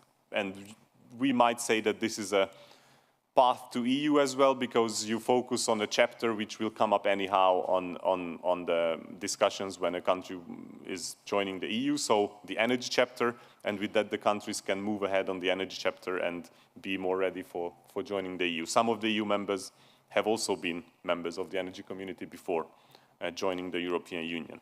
Now, first, just a technological overview of how hydrogen can be and is being produced. Now, on the left side, upper left corner, you can see, how does it look from here? Ah, nice, I didn't. Yes, so on the upper left corner, you can see the existing fossil technologies, and currently 90–95% globally of hydrogen is produced through steam, methane reforming, and autothermal reforming. On the next slide, you will see the CO2 impact of those technologies. And mostly what we are talking about nowadays in the context of hydrogen is producing hydrogen from renewable power through water splitting, mostly via electrolysis, through electrolyzers. But for the sake of correctness, I have taken this really nice overview from a study. You can see the reference to the study, and I can recommend for further reading to look into that. So there is always confusion about the hydrogen rainbow, and that's why I put it up. So gray hydrogen means hydrogen production primarily from methane with the steam methane reforming, autothermal reforming technologies, with approximately 11 tons of CO2 released for the production of 1 ton of hydrogen. So when we start from CH4 methane and we break down that methane, CH4, then of course we receive CO2 and the hydrogen. And but colleagues can talk much more in detail. I'm just an economics, as you heard, and we have engineers on the panel, so they will be better placed to explain that. And then of course we have the brown, or sometimes called black hydrogen, where the primary energy source is coal, where the carbon footprint is even higher. Now, when we talk about blue hydrogen, then we can use the existing classical technologies with carbon capture and storage, which, based on the life cycle emission of the CCS and the whole technology, it can go down to almost 0.2 tons of CO2 per produced hydrogen. Now, green hydrogen is where the primary energy source is renewable energy, where, of course, again, when we take into account the life cycle CO2 emission of the technology itself, it will not be zero, but it's converging to zero. And when we talk about yellow hydrogen, but again, this also varies from time to time, whom you read, it's based on green hydrogen based on photovoltaic energy source. The pink, purple, or red, again, depending on where I found articles, you might confirm or argue with that. I have seen nuclear-based generation being called pink, purple, and red. And the turquoise is the methane pyrolysis, which has a nice side effect. It's producing carbon nanotubes, which can be used for all kinds of high-tech utilizations. And then just an overview slide about the different use cases. So, of course, in energy sector, what everyone is always talking about is providing flexibility to the grid. So the production and the consumption of power in every moment has to be the same on the transmission and then further down on the distribution grid in order to keep the constant 50 Hertz frequency on the European grid. Now, of course, with higher and higher intermittent renewable penetration, being photovoltaic and wind, that is getting more and more difficult for the transmission system operators to balance the grid in that sense, where, of course, we can have battery technologies, we have existing hydro pump storage technologies where you can actually store energy and through that store electricity.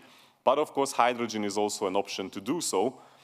One option is through using the curtailed electricity. So when a renewable generator is curtailed, so it's not producing to the grid because it's overproduction and the transmission system operator decides not to feed that electricity into the grid, then that power generator could produce hydrogen.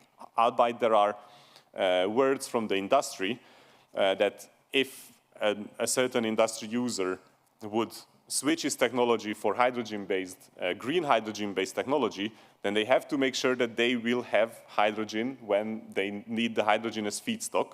And there have been some voices that just using curtailed wind and solar would not be enough, but rather you would need dedicated renewable generation capacities to produce hydrogen so that industrial users are confident enough that they can switch their technology with that invest capex and serve their customers in a secure manner. Then, of course, you are all aware about the transport sectors, electric vehicles, electric trucks, buses, where there is also fuel cell related technology, which is on the surface of it is not seem to have been developing in the same speed as the battery electric vehicles. At the same time, there are some large manufacturers on a car level, for example, Toyota, which has been betting on hydrogen technology. But of course, hydrogen filling stations and having just enough hydrogen from dedicated renewable energy sources, that still proves to be a challenge. And it sees that building a hydrogen refueling station is costs more times capex than building the chargers.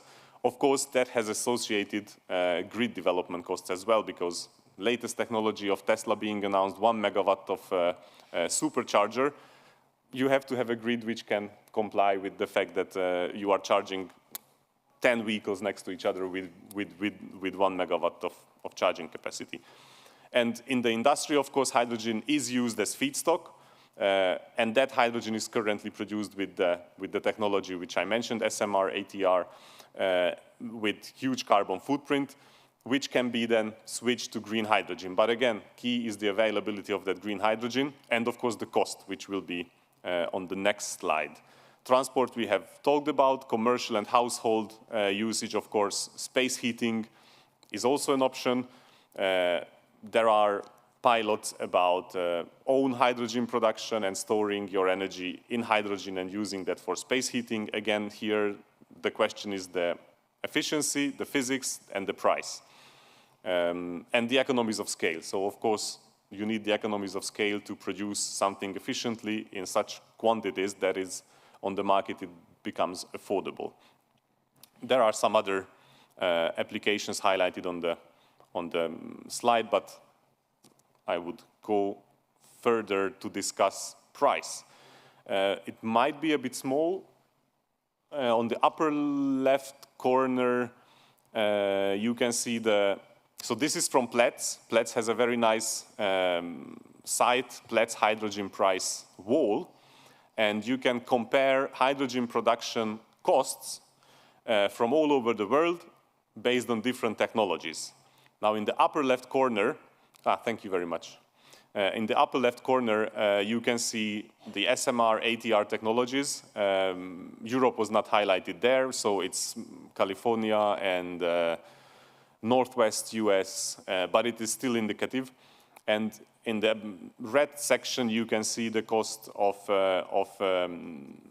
European current technologies, but with CCS, if I'm, yes, exactly, SMR+, so that means with carbon capture. And you also see with electrolyzers. And you still see, of course, the price difference between the new technologies and the existing technologies. It also, of course, has to be added that in the US, there is no ETS and no carbon pricing. Of course, CH4 price, so natural gas price, as a feedstock for the existing technologies is a very important cost factor. So CH4 plus the cost of CO2 is an enabler for new technologies, and there is, of course, an equilibrium CO2 price where new technologies become competitive with the classical ones, depending, of course, again, on the cost of the feedstock, which is methane.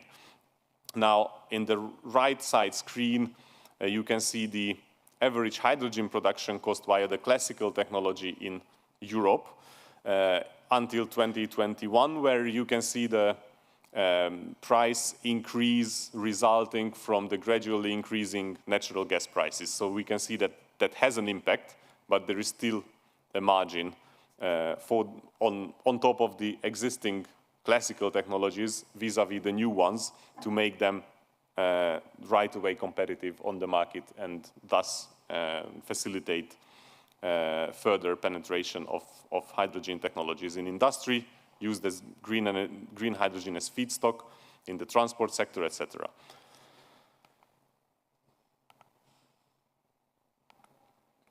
Yes, next one, a little bit about the underlying physical factors, and here I am actually taking out energy storage as an example. So you can use, as discussed, hydrogen for storing energy, and the benefit is that you can store it long time, even throughout seasons if that's needed. And with the hydrogen, you do not necessarily have to create electricity again, but you can use it as a feedstock, so there are all kinds of various utilizations. But at the same time, if we produce electricity from renewable sources, you can see on the left, the batteries, so power to power through a battery has a, depending on the battery technology, 75 to 90% of efficiency. So if you store electricity in a battery, when you discharge that battery, you will get back 75 to 90% of that originally stored electricity. With hydro pump storage, that efficiency lies between 70 to 85%. When you create hydrogen from an electrolyzer, so you have the renewable production, and then you create electricity from the electrolyzer, you already lose 20 to 30% of the original energy. And then if from that hydrogen you again create electricity through a fuel cell, which is the reverse of the electrolyzer, fuel cell has approximately 40 to 60%, if I'm not mistaken, but engineer colleagues can confirm. Then the round-trip efficiency will end up 25 to 50% through fuel cell technology. Of course, you can also burn the hydrogen which you created with an electrolyzer. With a combined cycle hydrogen turbine, the efficiency is approximately 50 to 60%. So again, you end up with a round-trip efficiency of up to 50%. What you can also do is you can produce methane from the hydrogen, which is interesting, but again, you lose further energy through the transformation from methanation from hydrogen to methane. And then, of course, that will probably not make sense to burn that methane, depending on the price signal. But so that methane should probably be used for something else than burning it in a combined cycle gas turbine and feeding it back to the grid, because you anyhow already lost 60% of your original energy, which was produced by a renewable source, which you just could have put in a battery and get back 90% of it. So, but of course, again, depending on the use case, depending on what you want to use the storage for, how long you want to keep that electricity stored, how large charging capacity and discharging capacity you need. You can also consider the degradation of the batteries. For the different use cases, the CapExes and the OpEx of the different technologies, hydrogen can and will have use cases where it is economically viable. And in all these numbers, there is still technological development possible going forward, and the cost will further decrease when the economies of scale picks up. So the learning curve is still relatively steep with regards to these technologies. A bit of EU context. I just put on the slide the existing European Union coordinations. We have the European Clean Hydrogen Alliance, which supports the large-scale deployment of clean hydrogen technologies. And it's a cooperation of various sectors. Then we have Hydrogen Europe, which is the European Hydrogen Industries Association, and linked to it is Hydrogen Europe Research, which is the association of the European scientific community involved in green hydrogen research. Then we have the Clean Hydrogen Partnership, which is built upon the Horizon Europe 2021-27. And if I'm not mistaken, Marco's project is linked to that very much, so he can give further details. I put on the screen another initiative, which is the Gas Transmission System Operators Initiative, is the European Hydrogen Backbone, which aims to develop a dedicated hydrogen network in Europe, linking hydrogen valleys and then enabling the transport of hydrogen throughout Europe. Just a couple of words about the legal background. So, of course, we are all aware about the European Green Deal and its energy-related focus, which resulted in, among others, the hydrogen strategy, the energy system integration strategy, which all have further steps coming through Commission and through the European Union legislative procedure.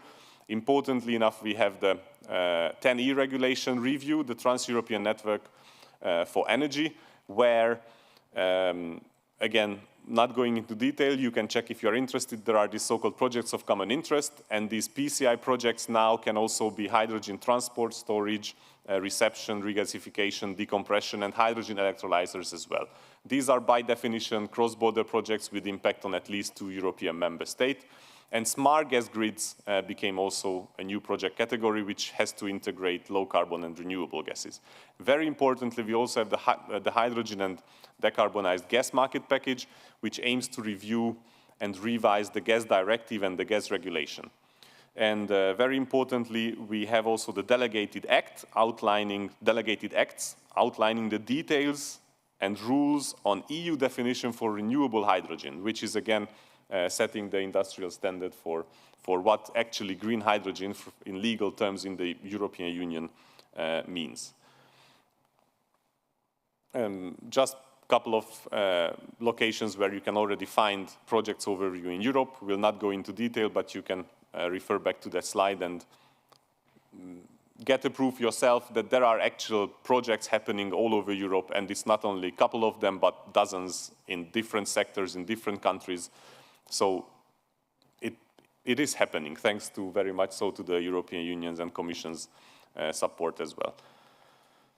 And I think this one I will skip towards. We have made a study for our contracting parties based on their potential, focusing on their potential in different sectors of the economy, based on 5 factors. And you can find our study for our contracting parties on our website, which was in the first slide. And with that, I thank you for your attention.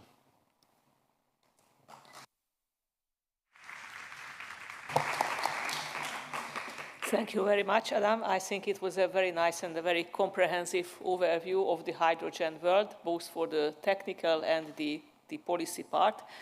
And as we learned regarding the technology, we are still at the very beginning of the learning curve, and a lot of questions are about the technologies, the energy efficiency, the prices. And as you also, if you remember back one of the very last slides when it was shown where the different hydrogen projects are located in Europe, I don't know if you can recall that slide. Unfortunately, let's say the Danube region country was quite wide, so not so many projects. We have a lot of projects in Austria, Germany, and we also saw in the, let's say, I don't know which is part of the Danube region, mostly the southwestern parts, so Slovenia, Croatia, but the rest we have only a very, very few projects. And this is especially why our priority area 2 aim is really to boost this topic, that we will have more color dots in other parts of the EU SDR countries. But now let's start our panel discussion. And as Adam was also referring, we have excellent engineer experts in our panel. So in the first round of questions, I would like to ask them to show us or to say a few sentences about concrete project developments and results or initiatives, what you have in your country, especially focusing on the technical aspect. And to do this, first I would like to ask Julian from Germany if you could say some few ideas. Yes, sure. Thank you very much. Yeah, I would like to share one project that I'm especially excited about with you, which is the project of the 2 green hydrogen model regions in Baden-Württemberg, so the southwest of Germany, which I'm currently working on. And the reason why I'm particularly excited about this project is if we look at the debate on green hydrogen and what the media is talking about, a lot of times we talk about this big major hydrogen project. So, for example, to decarbonize steel, we need, to make green steel, we need huge amounts of hydrogen. Or a lot of talk is about the major hydrogen hubs that we need, for example, to decarbonize the basic material industry or the chemical industries. So a lot of focus is on those big scale projects, which I'm definitely all for. It's very important to have those projects. But I feel like sometimes it's lacking a little bit the focus also on those kind of regions in Europe which are not really in spatial proximity to those major hydrogen hubs or, for example, the European hydrogen backbone.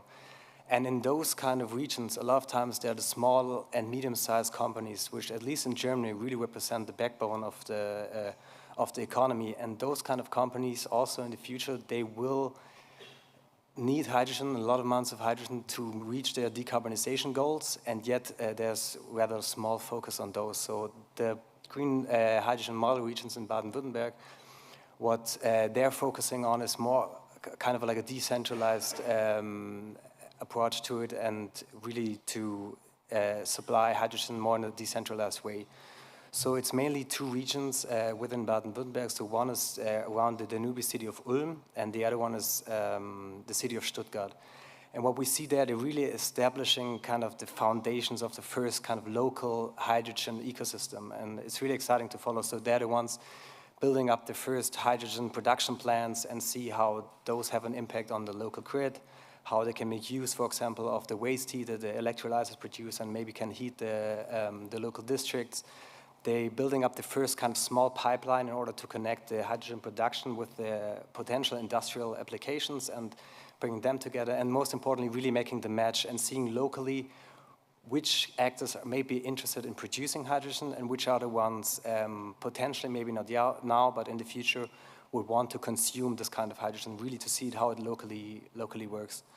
And this is pretty much what the project is about, and what is really exciting to follow this project is what we can see those actors in this kind of project, what they're doing, they're the first movers, so they're really breaking the barriers of this new rising hydrogen economy. So they are the ones talking to the regulators about approval procedures regarding hydrogen technologies. They're the ones talking in the local communities with the stakeholders who might be a little bit concerned about hydrogen being stored close to their houses, and they're having events and talking to them and talking about the topic of hydrogens. And they're the ones that can see what kind of technological knowledge is kind of missing in the region, and they're setting up capacity building and trainings for the local people to gain the necessary knowledge in order to make this ecosystem more flourish.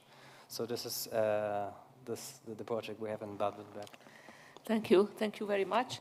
And I would like to ask the same question from Dia from Hungary, because I'm from Hungary, so I'm proud that some hydrogen activities also started in my country. So if Dia, you could say a few words about that. Thank you. Thank you very much, and thank you for the opportunity being here. When I started to work with hydrogen fuel cells about 13 years ago, it was a relatively new topic in Hungary, and there was just a few persons who believed that hydrogen will play any role in the future energy industry. But a lot of people were rather skeptical about hydrogen technologies. And I am very happy that I see that it changed a lot in the past few years. And for example, at the University of Pécs, where now I am working, hydrogen became a priority strategic area, and we established the Hungarian's first hydrogen technology and fuel cell education program. This is 2 years ago. This is a postgraduate education program to engineers. This is 2 semesters long and gives a university degree after a final exam. And we believe that it's very important to educate the future engineers and professionals to use hydrogen technologies and to be able to plan and operate and service this kind of new hydrogen technology facilities. And it's also very important to raise public awareness connecting to hydrogen, because it's a very new topic and a lot of people afraid about using hydrogen. And besides the education, we have also R&D projects. Our main focus is hydrogen infrastructure technology development, which means that we would like to do some kind of project like Julian in Fraunhofer Institute, but we are just in the design phase of this project. We would like to produce green hydrogen with renewable energy sources, preferably with photovoltaic panels, and then we would like to store the hydrogen and use it in green mobility, preferably in hydrogen-powered trucks and in public transport in 1 to 10 megawatt scales. But we are just waiting and searching for financial support for this kind of project. But we would like to do a demonstration or a pilot project in Pécs to start working hydrogen technologies and gain experiences to further developments. Thank you very much. Thank you, Dia. I would also like to ask Marko from Slovenia to say a few words about hydrogen technology development projects, or what you have in your experience from your country or neighboring countries. Okay, so thank you for inviting me to this panel. Company holding Slovenska elektrarne as a main producer of the electricity owns the chain of hydropower plants on the river Drava, Sava, and Socha. And based on that, we have also in our portfolio thermal power plant Šoštanj, and with the coal mine in Velenje. Together with so currently we have block 6 of rated power 600 megawatts, which is in 7th year of the working. So that means relatively new thermal power plant. And we have also the block 5, which is in so-called cold reserve. And when this block 5 has been built 20 years ago, together with this block was also established a production of the hydrogen. So the alkaline electrolyzer has been established at that time. And this hydrogen, which was, let's say, brown or black, because it was powered with electricity produced from the coal. This hydrogen has been used for the cooling of the generators of the thermal power plant. So that means within the group of companies holding Slovenska elektrarne, we have, let's say, 20 years of experience of the production of the hydrogen. And this is the base for our future plans, and also this was the base to be a part of the huge projects, North Adriatic Hydrogen Valley, which is the biggest cross-border hydrogen valley in Europe, also co-financed by the Clean Hydrogen Partnership. So, okay, I will stop here. I will add later on some other details regarding North Adriatic Hydrogen Valley, but let's now stop regarding our experience in the hydrogen technology. Thank you very much, Marco. And now, as we heard, it's not only the technology, which is fastly developing, but also the policies. And we also had a hint that also the public awareness is very important in this hydrogen project. So in the next round of questions, I would like to ask two panelists, how do you see this policy development at local level, at EU level, the stakeholder involvement? And first, I would like to ask Vlasta, that what are your experiences, especially at local, regional level, in developing or promoting such activities? Thank you for the invitation, and hello also from my side. Yes, I'm coming from the Regional Energy and Climate Agency, and we are already for 15 years working in developing the regional and local policies. And we see that it's very nice that there is the EU frame, and there is also very good if the countries and national frame is done. But then we have to come to the implementation, and there the local involvement and the regional understanding of the policy frame to be planned for the implementation is really important. So we also need, Slovenia doesn't have the regional level, so we have to have in each municipal level strategies and action plans how to deal with a new subject. And I think the hydrogen is really specific because it won't be able to be everywhere in each small municipality like we have it in Slovenia. So this EU national, regional and then local approach with the policy development, strategical planning and also action plan implementation, it's really, really important. But it's not so easy because the topic of hydrogen is highly, you need a lot of knowledge, understanding, there should be a lot of acceptance also. So we as a regional agency already for many years are trying to raise awareness among different stakeholders how to participate in these developments of the pilots on one side, but also on the developments on these strategies and action plans.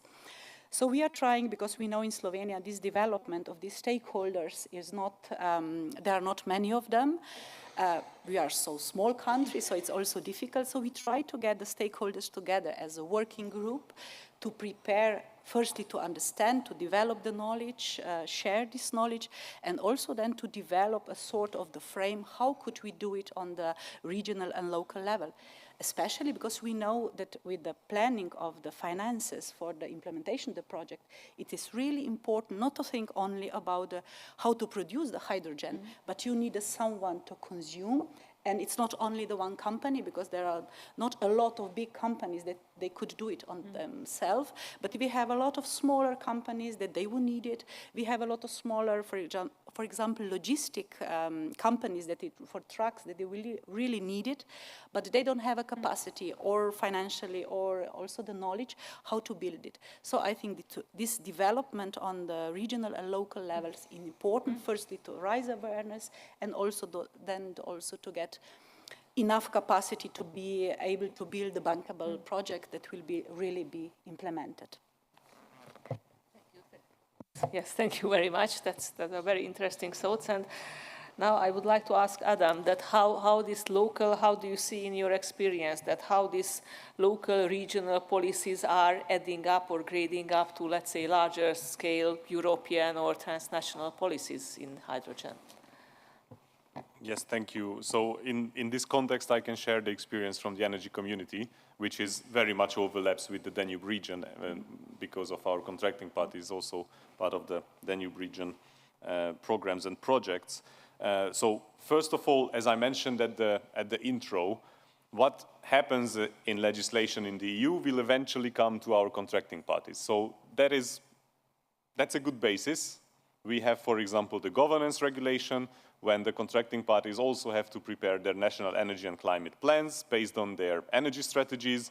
So there is an opportunity for developing political commitment and also having strategic documents in case of NECP, which is also legally binding, and based on that start to have strategies, sectoral strategies, and then follow them meticulously. Of course, we have tried to kick off this discussion in our contracting parties through the study which I mentioned, and we have to say that prior to the war in Ukraine, Ukraine has been a very lively scene of preparing, developing hydrogen projects, also together with European technology providers, but also investors. So projects have been going on for being getting mature. Hydrogen Valley in the south, linking to the very high renewable potential in Ukraine. Of course, now with the war, that makes everyone rethink and re-evaluate.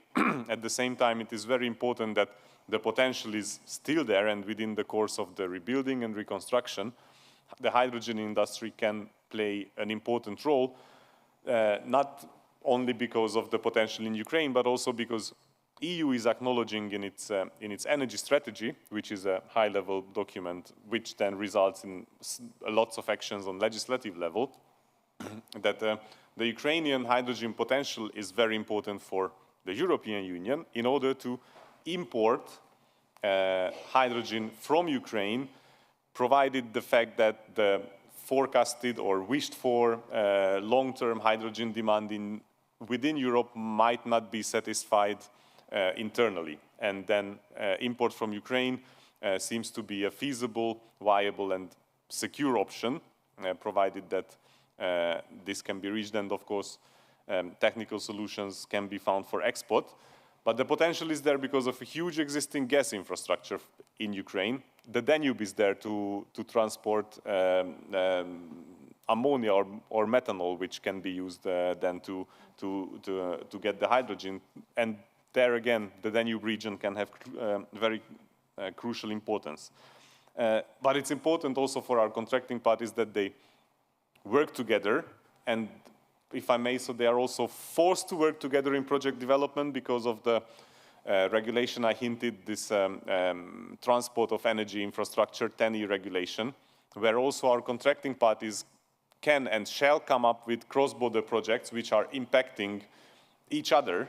And of course, together, you have better chances of reaching economies of scale, of having necessary level of electrolyzer capacity placed around the region, then finding the consumers for that hydrogen.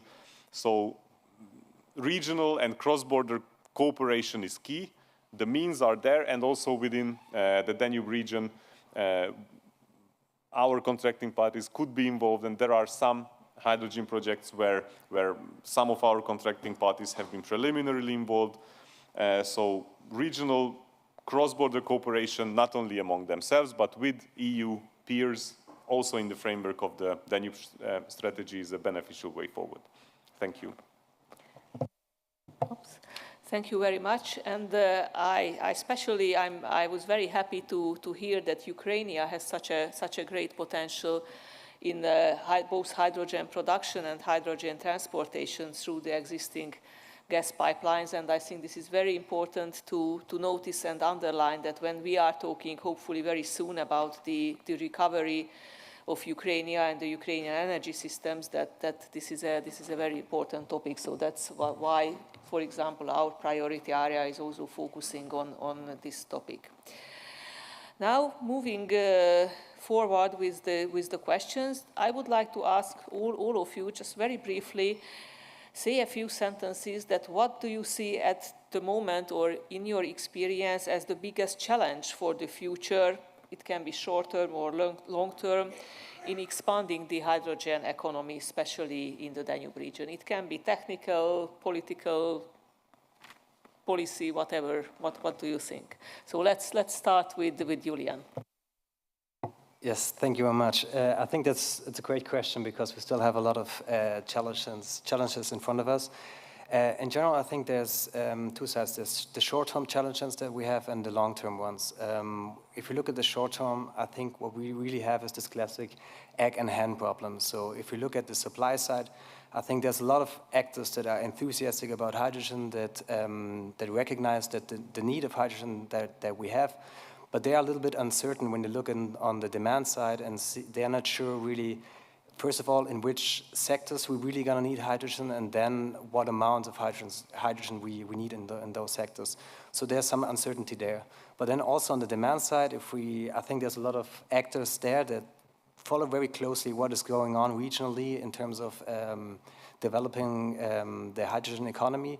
But they are also very uncertain about how the hydrogen infrastructure is going to look for them, and especially, most importantly, the hydrogen price. So they're not sure yet at what point in time they will be able to purchase hydrogen at what exact price. So they're also very uncertain about this development. So I think in the short term, this kind of uncertainty can really lead to a delay in the market uptake of the hydrogen economy. I think this is really, really crucial in the next few years. And this also translates, I think, more to the long-term challenges that we have. I think there the big challenge is if we are doing too little, too late. So if we look at this whole uncertainty that if we're delaying the infrastructure building up of the build-up of the hydrogen infrastructure, but not just the infrastructure, also the whole ecosystem, so like actors with knowledge, if this is starting too late, I think at one point in time, there's going to be a lot of difficulties, again, for the regions and the small and medium-sized companies that then know that they will need a lot of hydrogen to reach their decarbonization goals, but the necessary ecosystem and infrastructure is not there yet. So there's going to be then a lot of pressure on the small and medium-sized companies in the long run, I think. And maybe one last remark, as this is the European forum here, I think we already gained the experience if what happens when we're too late to the party. So I think we've seen it in other renewable energy technologies or decarbonization technologies, that if we are acting too late, there's also the issue of technological sovereignty that we will front in the long run. So I think this is also a big deal in the long term. Thank you. Thank you very much. So Dia, what do you see in your experience, your projects, as biggest challenge you are ahead? Thank you very much. We have a lot of challenges to tackle connecting to hydrogen, but I would like to speak about the three main challenges. First, universities and the industrial companies also need state grants, foundations to support their hydrogen technology facilities, because it's a very cost-intensive area. And it's also very important to support the demand and the supply side. This is the chicken and egg situation. If we haven't got a continuous and stable hydrogen demand, nobody will invest in a hydrogen refueling station. And also without hydrogen refueling infrastructure, nobody will buy, for example, hydrogen buses or trucks. And this is what Julian also mentioned. So I think that the state has a huge role in this problem, that they have to support both sides, the customers and the suppliers in the same time. The second is the regulatory framework. Currently, no targeted regulatory framework exists in Hungary to hydrogen technologies and related technologies.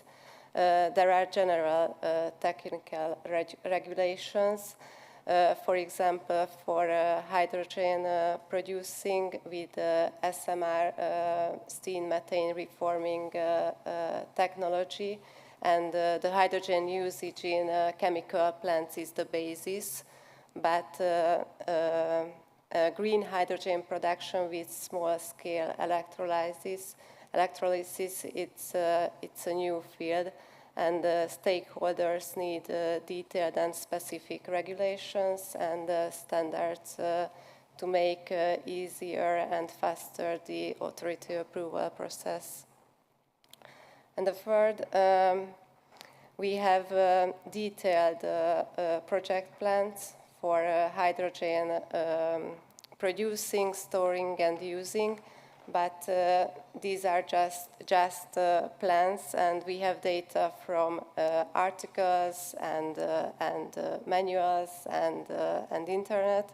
But if it would be very useful for us to get real data from pilot projects, and I think that maybe international cooperations make it possible to change information about the planning and also about the operating of these hydrogen facilities.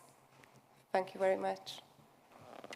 Thank you very much, and thank you for mentioning the importance of international cooperation. We will turn back to that, and that's why we are also here to facilitate such sort of communication among interested parties, maybe also within the panel or with the audience.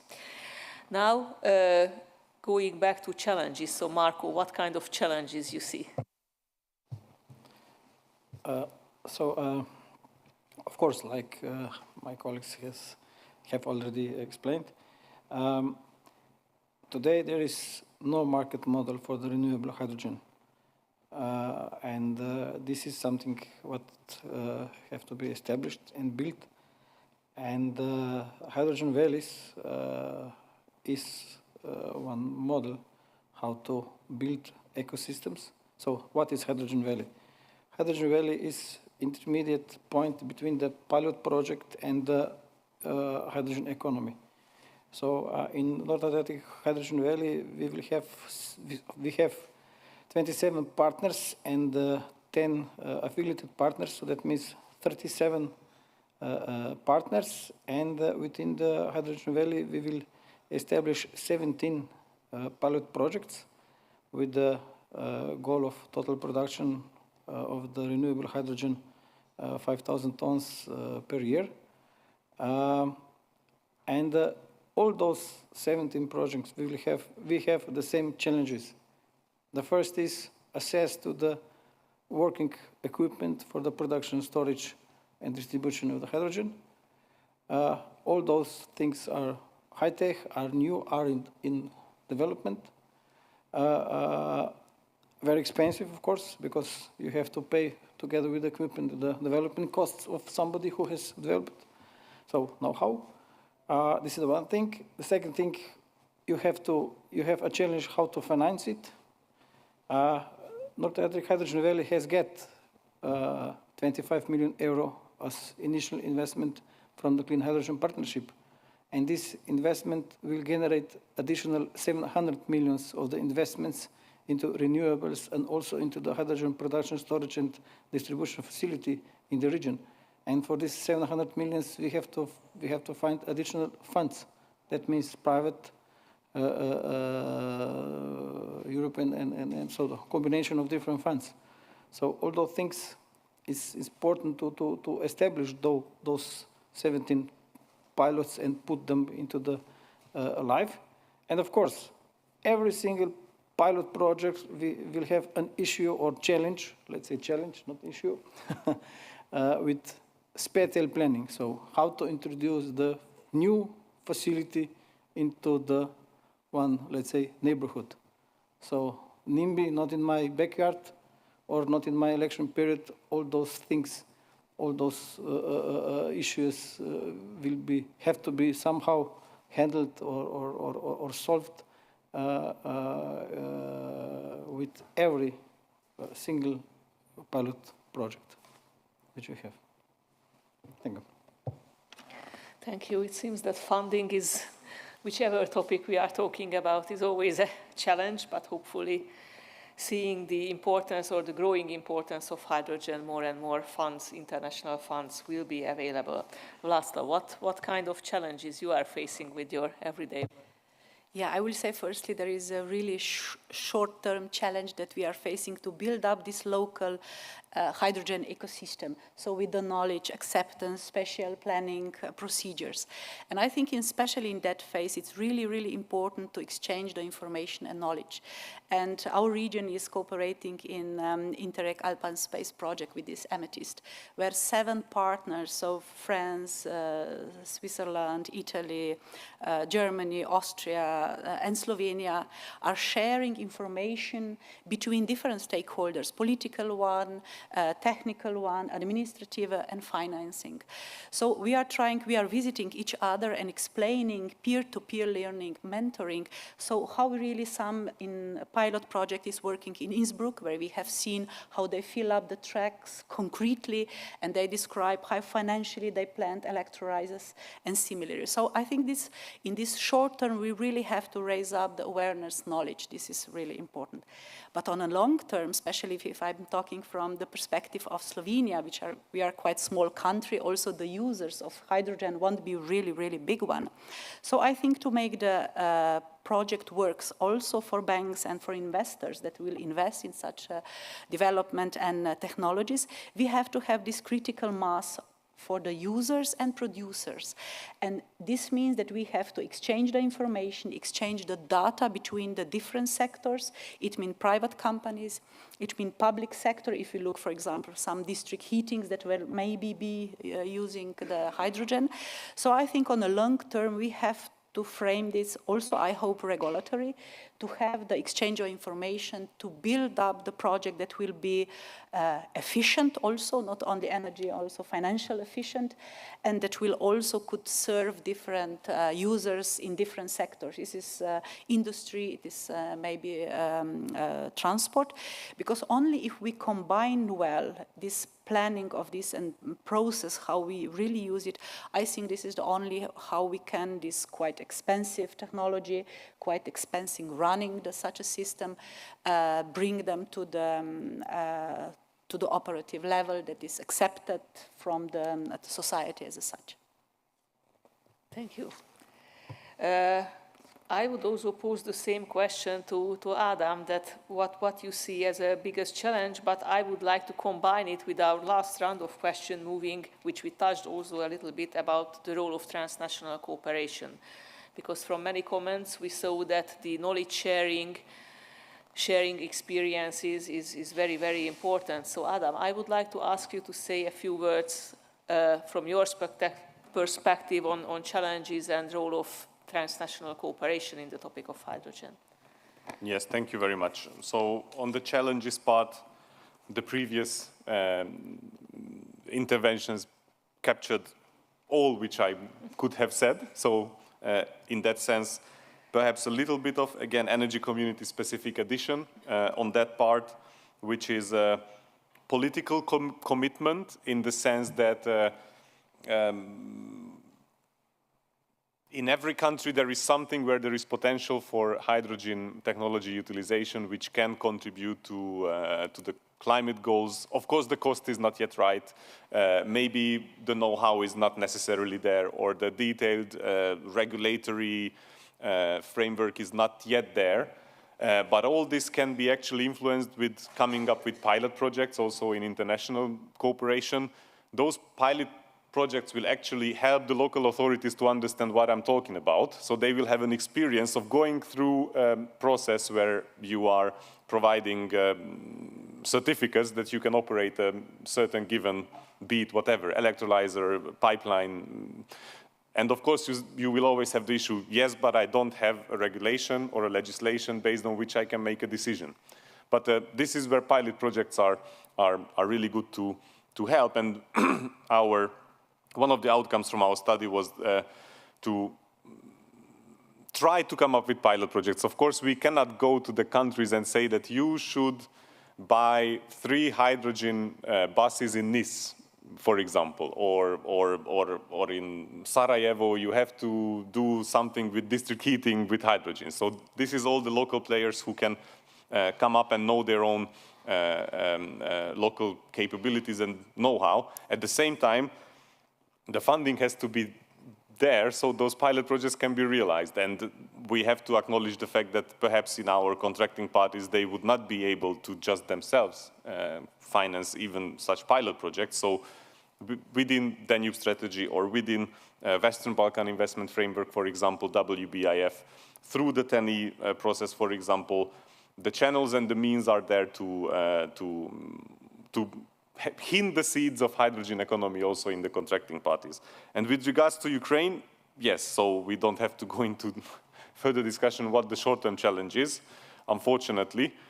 But this does not deter or defer actually the policymakers and neither the project owners or developers to keep thinking even now how keep tabs on what's happening, how technologies are changing, how the projects can be updated once the time becomes right to go ahead with them. And yes, international coordination we have already mentioned and touched upon also in my part, so yes.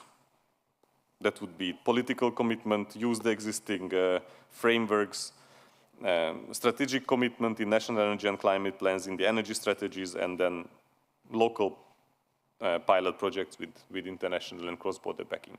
Thank you. Thank you very much.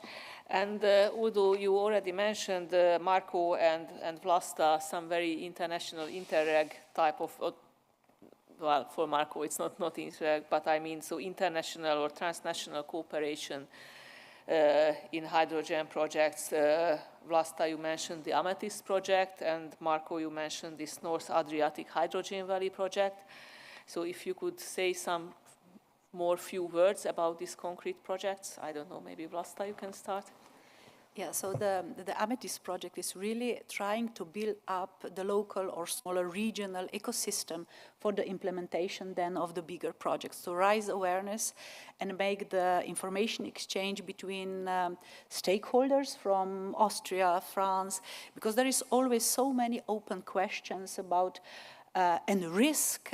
Many stakeholders are talking about the risk, and if they ask and see already some pilots, they can ask, they can see, they maybe can raise the question and get the answer there really on the ground. So I think, and then you can meet the same peers, maybe mayor to mayor, the technician to technician, and they really have the same, they're working in nearly the same environment, and then also have the same challenges, questions, risk to ask. And I think this is really valuable that you can ask, not if you don't have enough capacity or enough knowledge and pilot project within your region or the country, like it is for the case for the Slovenia. So then you go abroad, maybe to France, but then also you can go to Austria, it is quite close, and people understand the culture, the history, and then they see that if they work there, how they started step by step from the first idea, then to the regulation or to the building up a system, getting the finances. And this is the basis of our project, where different partners from different countries are bringing in what they have, and we are developing like a business model of this pilot project to be shared across the Europe and tested and see where can we improve, what can we do better, and that we find different models that could really suit to different needs on a territory. And also regarding the planning, the project is trying to get the database or the information that are really needed when you are going to plan on local and regional level, the strategies and action plans. You need the different numbers, but you know, when you are talking about renewables, there are so many databases around, and then you don't know which one to take, which maybe technologies will be more important, which will they come first. And so within this Amethyst, we're trying to answer these questions and spread the knowledge and the information that everyone can then try to get information. And we will also establish a sort of the contact points on different regions. And we from Maribor, we are trying to get the information not only from the Maribor region, but also from Slovenia, from the other projects that are going on, to have a sort of the platform for dialogue. And I think this is the most important, that if you have a question or if you are afraid of something, if there are some risks, that you have someone to ask, to call, and not to go just around the web pages and try to find it, but also closely to your local level, and also maybe if needed then abroad. Thank you. I think that's very important to have such source of information, and I'm sure you will have contact soon. I would like to also ask Marco, you mentioned this North Adriatic Hydrogen Valley, which is a very important project in Slovenia, Croatia, maybe Italy also. So if you could say a few words, especially about the transnationality of this project and these aspects. Okay, so we have 37 partners, and if we go back deep into the structure of this partnership, we have 7 partners in Slovenia, 10 in Croatia, and the rest, so 20 in Italy. The project, and this is, let's say, triple helix approach has been used. So that means Ministry of Environment, Climate and Energy in Slovenia is a partner of this project. Ministry of the Economy and Development, Sustainable Development in Croatia is also a partner of the project, and also regional government of the Friuli Venezia Giulia is a partner of the project with the support of the Italian government. So this is institutional level of the partners which we have. And then we have a research level, so that means we have University in Ljubljana, University in Rijeka, and University in Trieste. So we have the research and education level of the partners. And then we have industrial partners from different sectors. We have from the hard-to-abate industry, we have companies from the cement industry, steel producers. We have company from the energetics, like our company. We have also the company which is dealing, so we have also the Italian TCO for the gas pipeline is also the partner in this consortium. And we have also the transportation, so logistics companies who are dealing with the road transport or with the maritime, is the case with the partner in Croatia.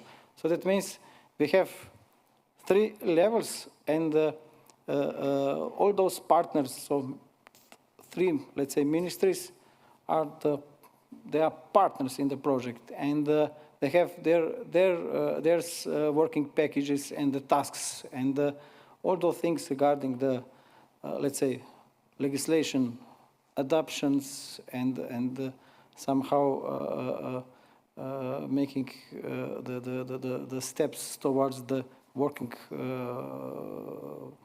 hydrogen economy, establishing the ecosystems. They have their tasks, and they will play the active role into the complete project. And also, one important thing regarding the international or cross-border cooperation, one of the first tasks of the institutional partner is establishing of ICBL. So this is a non-profit organization according to the Belgian law, which will be established by all 3 countries. And this will be, let's say, the umbrella for the all similar projects for this project, but also for the other hydrogen projects or the hydrogen valley, which will be in the future established in this, let's say, area. So that means for every new projects, there will be, let's say, established organization which will connect the territory and will somehow manage different projects. Of course, North Atlantic Hydrogen project is the first project, but similar projects will be then added beneath this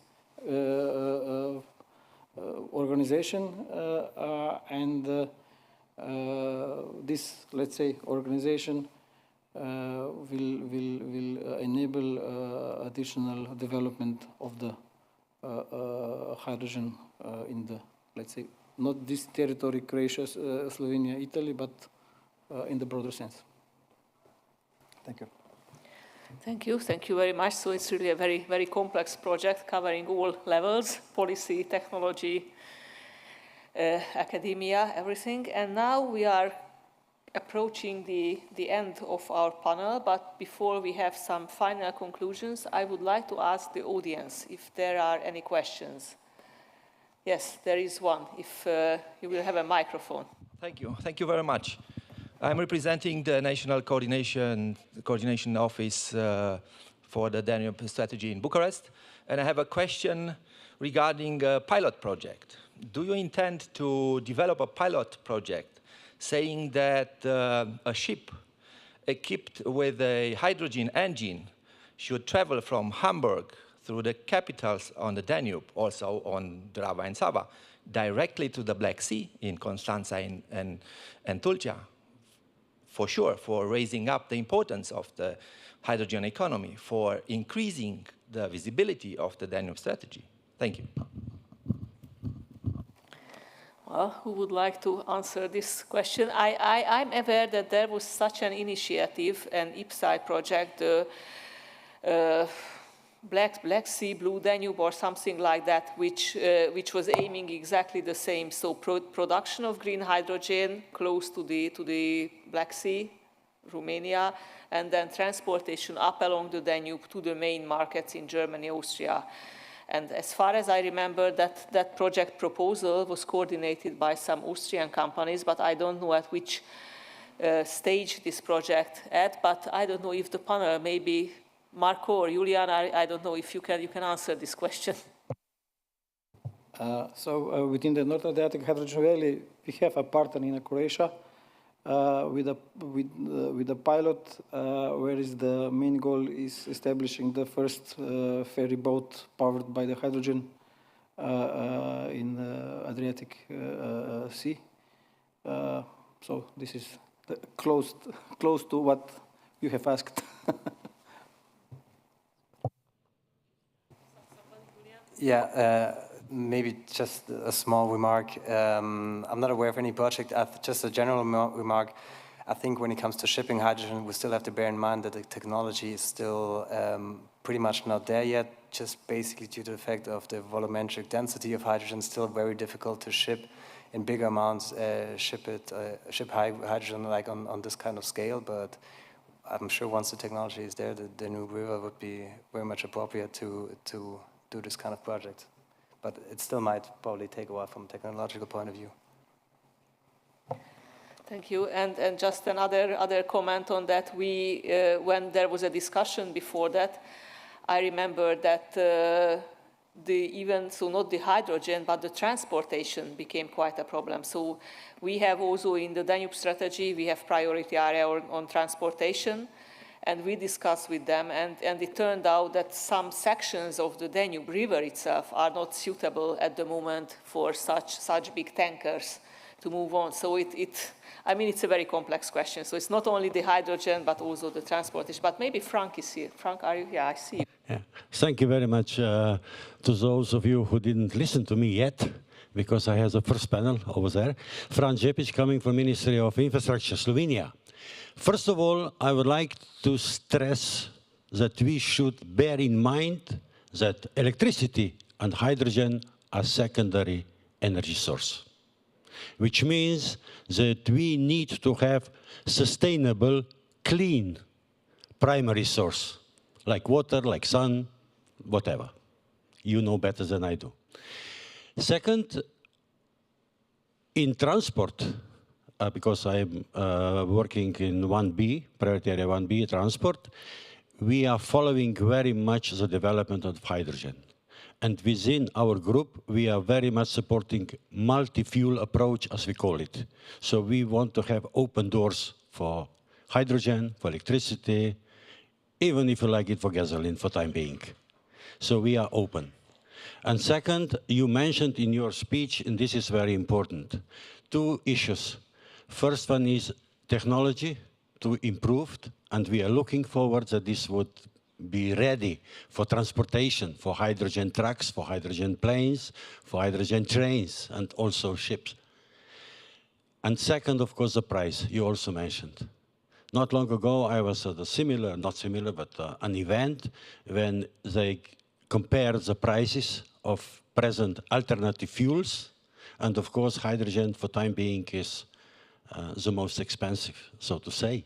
And I'm looking forward to the day when this development will go so much further on that it will be equal to all other fuels. So this is just my comment, but we do support the research in this field. Thank you. Thank you very much. Are there any questions or comments from the audience?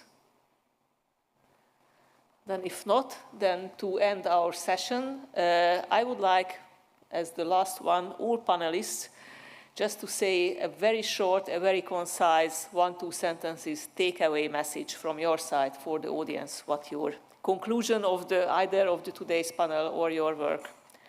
Maybe we can start again over that, the traditional. Thank you. As a reflection, I would say two quickly. One as a reflection to the comment, in the sense that we all have to keep in mind that we are not doing hydrogen for the sake of hydrogen, because it's cool. It's cool, and we are enthusiasts, but at the same time, the goal is decarbonization and climate. So technological neutrality is important. Whatever fits the given use case the best, with the best price, with the best conditions, and technologically fits the best, that should go ahead. Not because it's hydrogen or because it's battery or whatever else.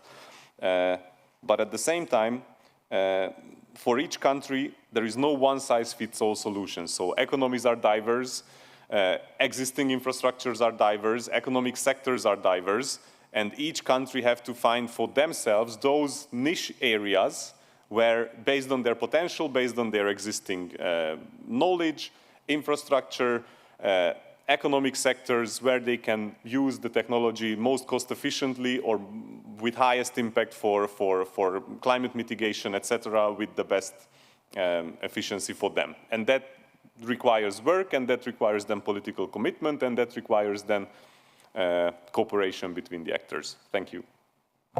Thank you very much. So, Julian, what would be your takeaway message? Maybe my final remark, given that this is a political forum, would be a little like a small call for action, having again in mind the green hydrogen model regions that we have in Baden-Württemberg, where I see there's a lot of very enthusiastic actors which are the first movers, and they're really happy to be the first movers, and they take risks, and they go through barriers and all that. But maybe from a political point of view, the call for action to reduce all the unnecessary regulatory barriers that we have and try to harmonize standards as early as possible so that these enthusiastic first movers have a playing field where they can innovate, where they can invest their energy and the investments into. But at least from the political side, they have this playing field. I think that would be it from my side. Thank you very much. Dia? I would like to say just a short sentence. I think that to increase the resilience of the Danube region using hydrogen as a fuel, stakeholders need to be encouraged and supported both in communication, I mean, for example, raising public awareness, and also financially. Thank you. Thank you. Marco?